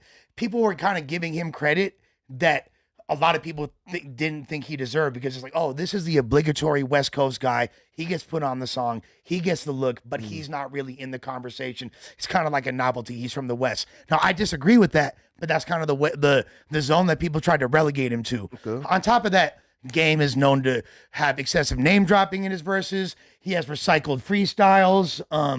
He does a lot of things that MCs and hip hop fans look at it and kind of cringe. He switches up on people. He beats with people. He got a face tat, covered it up with another face tat. Fucking had L.A., then he had a butterfly, but then people made fun of it, so he put a star with the L.A. on it. There's a bunch of character things outside of the mic that he does that people use to judge him. So but as a rapper, and that's why there's not much you could really say. Bro raps his fucking ass off. He has all the intangibles. He has a skill set. And Kiss's top 25 is crazy. I think that to me, Jadakiss is a slightly higher tier MC. Why? You feel me? First of all, Jadakiss has a catalog that goes back a decade before Game even hopped off the porch. Let's view that catalog. Oh, sorry. Go ahead. No, I'm like, so first of all, there's I'm about to look it up as you talk. Sorry, go ahead. So, I mean, the Locks were rapping on Biggie Smalls records and stuff in 94, 95. You know what I'm saying? Like, literally. So Jada, before Game came out in like 03, because before that, a lot of people don't know, Game was discovered in the Bay Area by JT the Bigger Figure and all that. And that's before then, like, Game really wasn't even an artist yet. And then he didn't even get acknowledgement in the Bay. He didn't get acknowledgement until Dre found him, or actually Wack found him, brought him to Dre, etc., whatever the history is there. But Jadakiss is he has more classic verses, talk about classic beefs and classic disses. Jada versus 50. Jada's diss track against 50 is harder than any Game diss track against 50 ever. I'll be real. No, it's not fucking close. I feel like the Beanie Siegel diss may be that too. That may be bro, like the only one where we may say is better than 300 bars, but 300 bars is impeccable, bro. Checkmate, bro. Checkmate. Have you heard Checkmate? I'm taking 300, bro. Lush. Here, right? Question though, right? So don't you feel like it's revisionist history, right? That Game, for the most part, before like social media became a thing, was always viewed as a super gangster, super tough, really serious spitter who has this impeccable track record. And that's not true. He was on fucking Change of Heart and had a tongue ring. But that's during the social media era. That was before social media. Nah, MySpace was out by then. Yeah, but I'm saying before Game was known as a rapper. And even early in his career, when he started beefing with Yuck Mouth and he's beefing with Razkaz, this all got exposed very early on. Look. So to act like there was no asterisk next to Game back then is inaccurate. Wait, all right. So again, let's just go through the various levels, okay? Who has the better singles? Solo? No, it don't matter. I would say that How We Do is a bigger song than any Jadakiss solo record. But if you're Kiss has All About the Benjamins is bigger than any Game song ever. Holly. And We Gon' Make It is a more classic record than if you look at if there's a list of the 50 best or 100 best rap songs of all time, We Gon' Make It is ranked higher than anything the Game has done. So look. But as far as popularity, How We Do is a bigger record. We speaking on hits right now, which is a pure metric thing, okay? Kiss has 9 top 100 hits, 1 top 10. What about the Locks? No, it's that you're sure about that? Included. Look, you're sure about that? Low. Watch this. Here. Listen, I'm about to make sure. Yeah, quick. Please triple check that statistic. That doesn't sound right. Okay, look, I'm about to make sure. Okay, just so we can all just be sure. Okay, cool. The Lux has three top 100 hits and no top 10. So cool. If we just give that's 12. Sure. So Kiss has 12 top 100 hits, 1 top 10. Okay. Game has 17 top 100 hits in less time. 2 top 10s in less time. So props to him for that. So the hit wise, the singles, the hits, the game gets the check, the green check. Let's go to the albums. Right? I'll give Game the check for the albums. Game has to check for the album. And verse for verse, bar for bar, Jadakiss gets the check. Pretty universally. Wait though. It's pretty universal. So skill wise, cool. Now, and Game is not a slouch skill wise, by the way. He's dope. Okay, wait. But I still give. I agree with what Joe Budden said. Jadakiss is a top 25. Let's put the skill set to the side real quick, right? Because I feel like skill set ties into everything else, right? So okay, so then the last metric left is, let's say, like their battle test. What about longevity? Is definitely a skill test, and the fact. But hold up. But if I had more hits than you and better albums than you in a shorter time frame, then why the fuck do your longevity matter? Okay, like I've done more than you. So you're by your definition, yeah. Tekashi 6ix9ine and Fetty Wap are greater than people like Jadakiss and possibly even Nas. You feel me? Like, there's still a skill set level that has to come into play, right? Of course, right? There's a skill that's involved in making hit records. No. And sustaining popularity. No. I'm saying for two people to even be compared, there has to be a threshold. Meaning this, okay? If your skill level falls below this threshold, we're not even entertaining your clown ass, okay? Yeah. The game meets the requirement for the threshold of talent and MCing. So hence now we have to now talk about the other shit, because the game is a great enough MC to where we saying, nigga, they're peers. So now we have to discuss the other shit. And the other shit that comes into play, the albums, the singles, the battle tested. Game is battle tested. Kiss is battle tested. It get 300 bars. Ain't that much worse than anything that Kiss ever dropped. So what you're saying is we need to see them go at each other. No, I'm saying be honest with the conversation. Being very and honest. say, yo, we feel like Kiss is better, but the game has proven he's better. I mean, no, he hasn't. This is like you're using false equivalents. Okay. He might have more. He also had the Dr. Dre machine behind him for the whole. That was a huge kick party. He had the Dr. Dre and 50 Cent machine. And then the West Coast bias and hatred was going against the game too. Meanwhile, Jadakiss has signed a bunk ass deal with fucking Bad Boy that stifled his growth for the first several years when he was at his young peak in the game.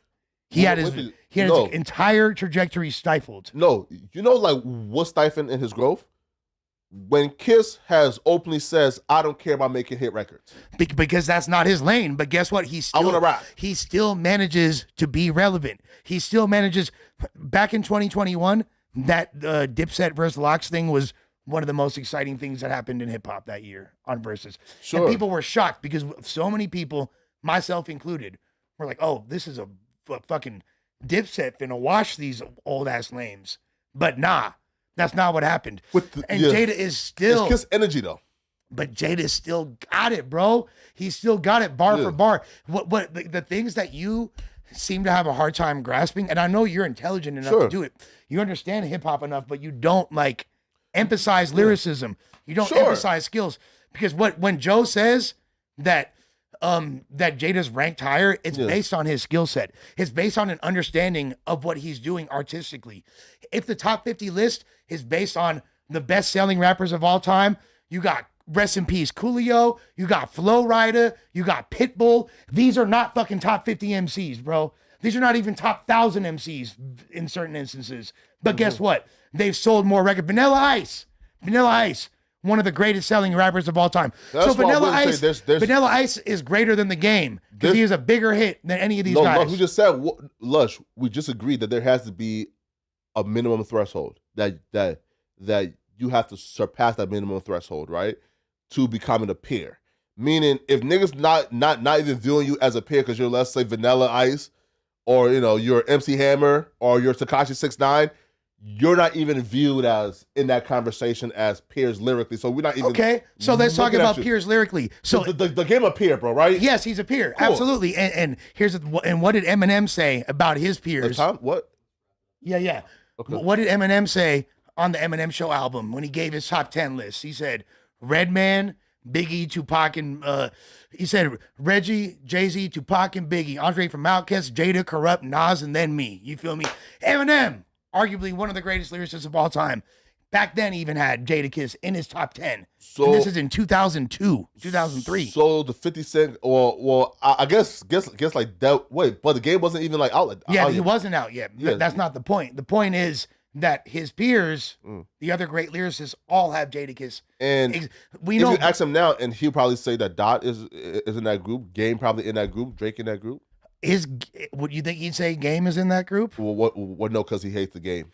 And that's the thing. To me, that was the most aura-shattering moment of the Game's career thus far. Was that ill-fated?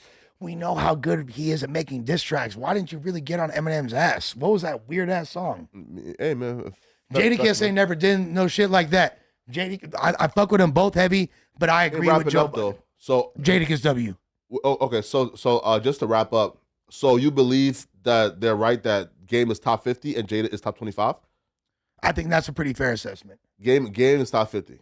I'd have to make a definitive list, but yeah, I think that's a pretty fair assessment. And I think Game being top 50. There's 50 rappers who you believe have had a better combination of skill set and hits than a Game. Like I said, he's probably top 50. That could put him in the 40s. That could put him in the 30s. I think Jada's ranked. I know. And Kiss is top 25 for sure. I would have Jada ranked higher, but also I think a lot of people don't even account. Wait, okay. So again, last question, right? Because we'll move on. I could talk about this for hours. Is Kiss higher than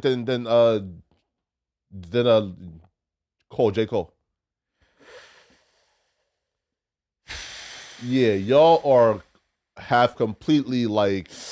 That's a tough one. Like overestimated and out your mind with Kiss, bro. That is no, like I definitely prefer Jadakiss, but I think at this point, based on his accomplishments, you kind of have to rank Cole higher, which like breaks my heart to say. Well, hey, man. But I could be objective. Okay, sure thing. So DDG. So the last time we talked about DDG and Haley, you Lush was caping for the hoe. Yeah. Now a little bit. Now. No, hell nah. Yeah, he was caping the hardest. No, what I said was what? No. Him grabbing her from out of his vehicle and her falling back and hitting her doesn't mean that he did shit, right? The bitch could be lying. Y'all said, oh, no, that sounds like abuse, da, da, da. Now, guess what?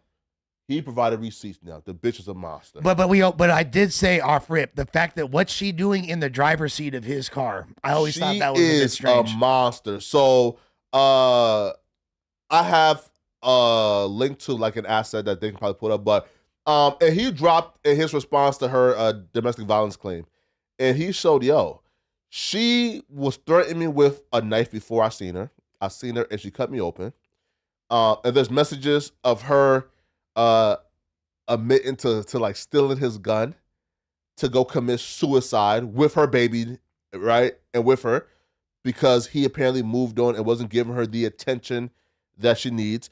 So we essentially got a peek into the bitch is a psycho. She is crazy. She's a freaking psycho.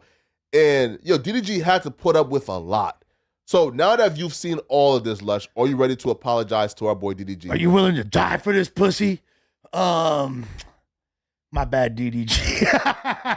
And then also too, right? Do you feel like, right? Because nah, I didn't know she. Yeah. There's levels of toxicity. Like I didn't know. Full custody now of the kid. I can't. I don't think that we can make that assessment based on what? Based on. First of all, a bitch threatening to kill herself and grabbing your gun to go ahead and do it. Yeah, that might not. CPS might not appreciate that too much. That might be slimy.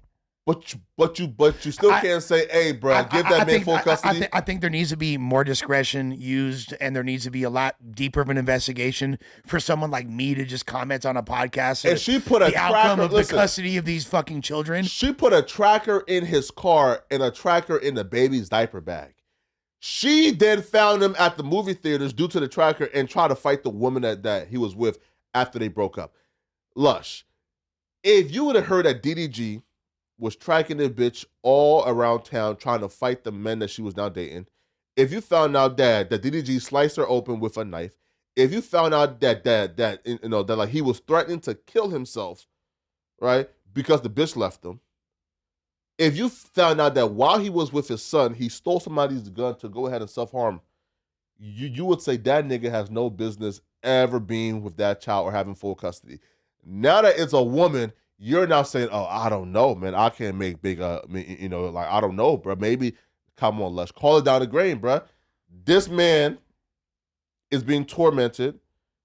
This man is a victim of what we believe could be Rock Nation, right?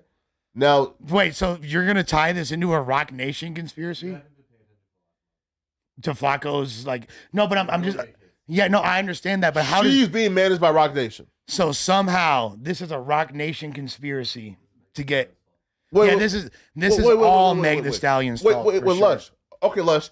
So you think that it's a coincidence, bro, that Megan and Halle ran the same playbook? Halle knew that all this existed. She knew that she was the culprit. She was the perpetrator. She was the one bringing harm upon her spouse. You know how many women have been playing these reindeer games for decades at this point? This ain't nothing new. And somehow it's a coincidence that the two women in hip hop media who are doing it are managed by the same people. Well, I mean, she might have taken a book out of her play, but a play out of her book. But to be honest with you, like I said, this been going on for many, many moons. Yeah. There's countless. That's why Don Tripp had that whole song, "Give Me Back My Son."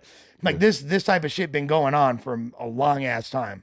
Have you read the Desiree Perez lawsuit? Not in detail.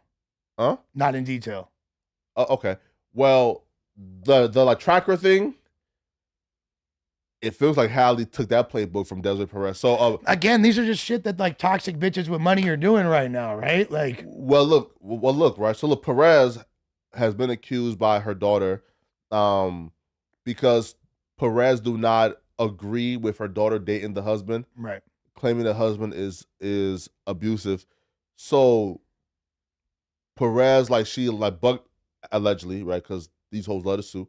She bugged up their house with recording devices and hidden cameras, and then she convinced a professional doctor, like the leading doctor of this mental health hospital, to diagnose the daughter without ever meeting the daughter.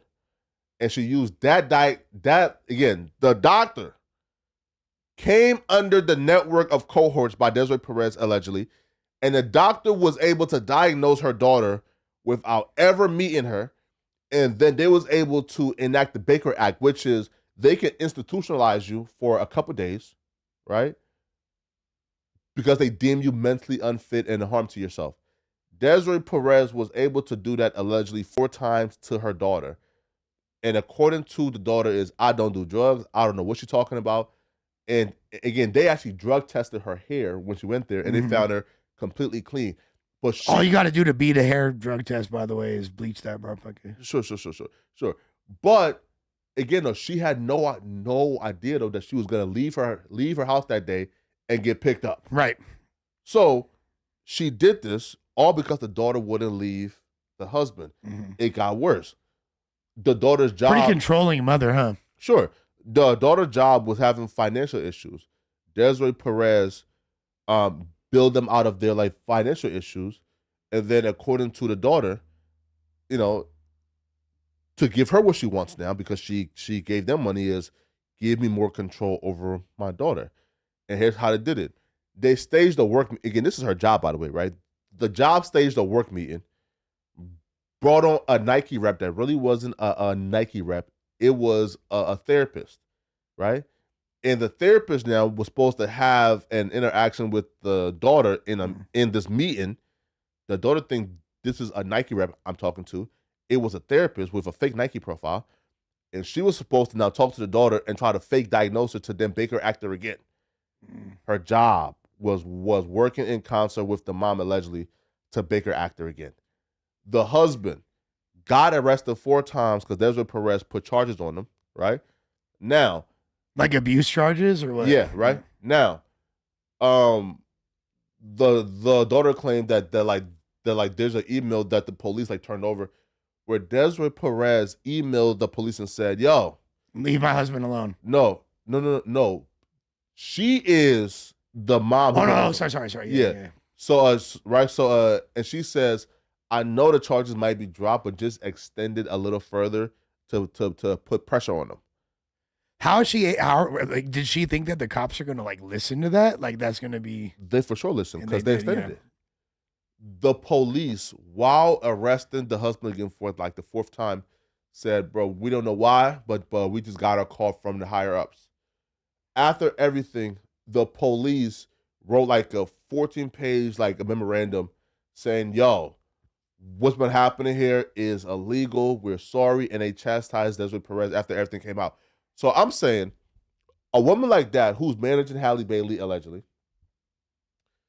you don't think that Halle Bailey coming out the woodworks to file this paperwork accusing DDG of abuse, of all these other terrible things, knowing she was the culprit, you think that this is somehow separate from Rock Nation and Megan Thee Stallion and Desiree Perez? I mean, like I see your brains, the hamster wheels going crazy. I'm saying for you to concoct this narrative of it somehow, being, some way, the organization behind both these women, you know that's the only ones trying to put men in jail who are innocent. You know that there's also a form of mental illness that involves around finding connections and things that don't really exist, right? I believe that's they're both being managed by the part same, of borderline personality, I believe, or is it narcissism? I forget. They're both being managed by the same management team, who's responsible for making sure their image stay intact. Halle believed that DDG comment online talking about "I can't see my son" was destroying her image. She said it in the So how is all this controversy making her look better? No. It obviously I get it, but I get because she thought that when she dropped that restraining order, oh shit, DDG put hands on her. Oh shit, DDG is a monster. Now guess what? That victim mentality now is, the one thing we know is as soon as you become a victim, the doors open up for you. Award shows now want you there. Again, Megan Thee Stallion wasn't shit. She was an ain't shit bitch until she became a victim. And now guess what? Grammy Award winner, ASCAP winner, Songwriter of the Year winner, right? She got everything, bro, like she ever asked for. So I'm saying is this, bro. If we've seen the playbook being ran once with Megan Thee Stallion, the same people who manage her are now somehow behind her filing this restraining order that turns out she was lying on DDG and trying to get him to like be, like to look bad and ruin him. So somehow the same management company is behind 2 women who, as of recent, have been probably the only 2 women that I can think of that has tried to destroy 2 black men and 2 artists' life. And you're saying there's no connection. Okay, so do you feel like that Empire is involved in a conspiracy to profit off of the death of artists?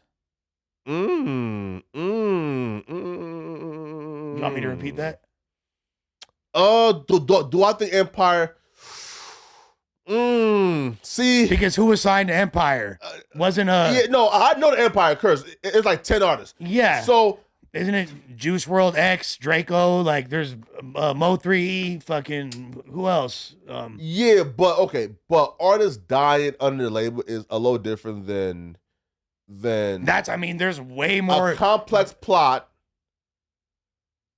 that's been unfolded to be untrue each time from 2 women against men who just so happen to be managed by the same person. But I mean, again, like you're acting like this is the beginning of that existing, and we've been seeing women playing with dudes via their kids and custody for a long ass time, bro. How many more Rock It's Nation not artists- mutually exclusive to any race, to any culture, to any management team, to any conglomerate. This is something that's been going on for a long time, especially in the post-Me Too era, right? What a better way to garner public outrage than talk about some bitch getting her ass beat or some bitch getting abused. Some woman getting her ass beat, some woman getting abused.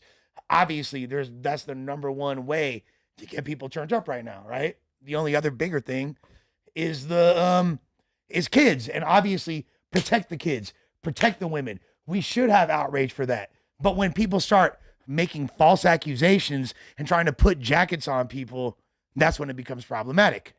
How many more Rock Nation And that's what's artists- happening right here. But I think that it's way more than just Rock Nation. I think you're looking at it like in a very, you have this like, because you want to like nuclear missile these guys so bad, you're making it about Rock Nation when this is just like the check done playbook. cleared, huh? Huh? The check done cleared, huh? The check done cleared. Yeah, I'm signed. Right? Because Yeah, I'll I'm be real, signed, bro. I'm compromised. Nah, I'll be real, man. It feels like the Rock Nation check done cleared, man. Because like, you see how deep this guy's I don't know, fanatical. bro. Because bro, I never seen nobody go hard to defend Rock Nation before in my life, man. This ain't even about defending Rock Nation. It's about using common sense and logic, bro. How many more Rock Nation artists have to lie on innocent men for you to say, you know what, there's a connection here?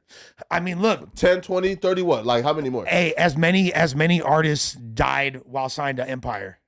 But that has no connection to It does, Empire. but it's literally the same thing. Not really. It's literally the same thing. People are making false equivalents, putting something on people Your that manager is undoubtedly gonna walk you through your crisis and what to do and how to respond. And the management team apparently has signed off on restraining orders and charges being filed against certain people that turn out to be lies. You know what? I will say something to support your point because you missed like the biggest example of this and where all this shit started. Rihanna. Well, I said that. Did you? I don't think. No. In like my last video, and like what I said was, your Rock Nation did a wonderful job with the Rihanna situation because They ruined Chris Brown's career. Well, Or tried to. Well, if he wasn't so raw, he would have been out the paint. Well, he did what they were accusing him of, but Rock Nation did a beautiful job. Well, it wasn't Rock Nation at the time, so whatever, like it was like the label Jay-Z. was. It was Jay-Z. So what they did was they like removed context from the Rihanna story and blasted it out to the media. So with Rihanna and Chris Brown was Rihanna began to hit Chris Brown because she thought that he was cheating or found evidence of like him cheating. Started to wail on him, and he was driving. You gave me herpes, motherfucker. Right? So then he responded back by wailing on her to stop him from crashing.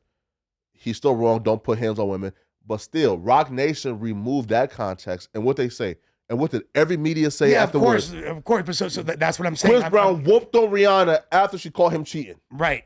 So look, do I believe that Rock Nation has a great PR team and know how to handle situations and they don't care who they throw under the bus? They know how to lie on people? Perhaps. Okay. However, it's not mutually exclusive to them, and I don't think that they're like some demonic organization that does anything that any of these other labels aren't doing. Okay, well, yeah. Okay, so Lush, you could read the fan Let's funding. read the Super Chisnai Isnats. Where are we at? Scroll. We way above all this. We above all that.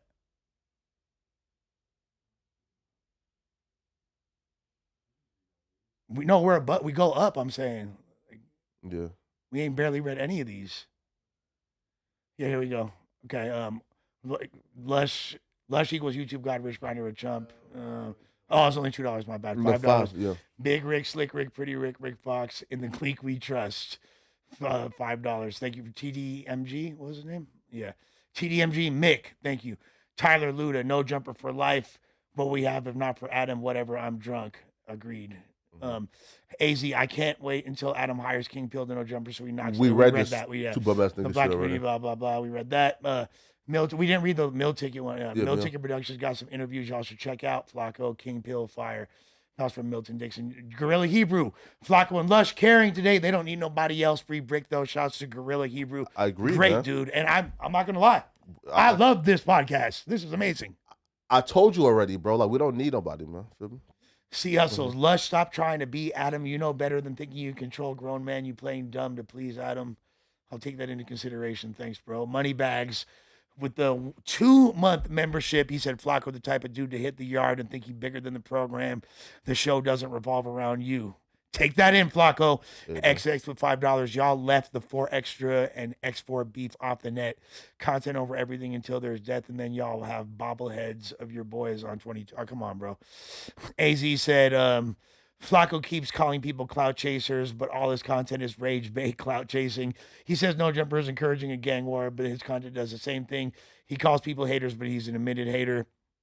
I think there's a grain of truth to some of those statements. Interesting. No, not at all. Dirty Sanchez with the 5. We need BBL Uno to activate and drop the backwards twerk and diss freestyle on the next Kenny Malice stream. Shout out Lush World. Matter of fact, there will be a music stream tonight, so run it up. And tomorrow on No Jumper as well. AZ with the $10. Lush, what you have to realize is Flacco has no life or friends and never goes outside. So he has no way of knowing what people in the real world think about juice.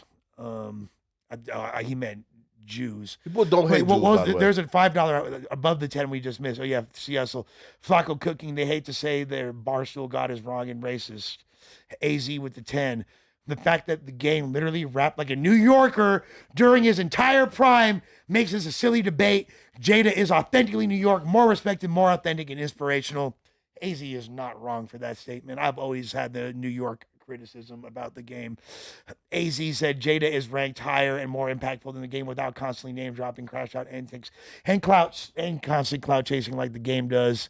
He also said the minute someone calls out the hypocrisy of Halle and Meg, Lush is going to call them an incel, making up conspiracies, even though it's literally undeniable facts. I did not call anybody an incel. At least not yet. The night is young.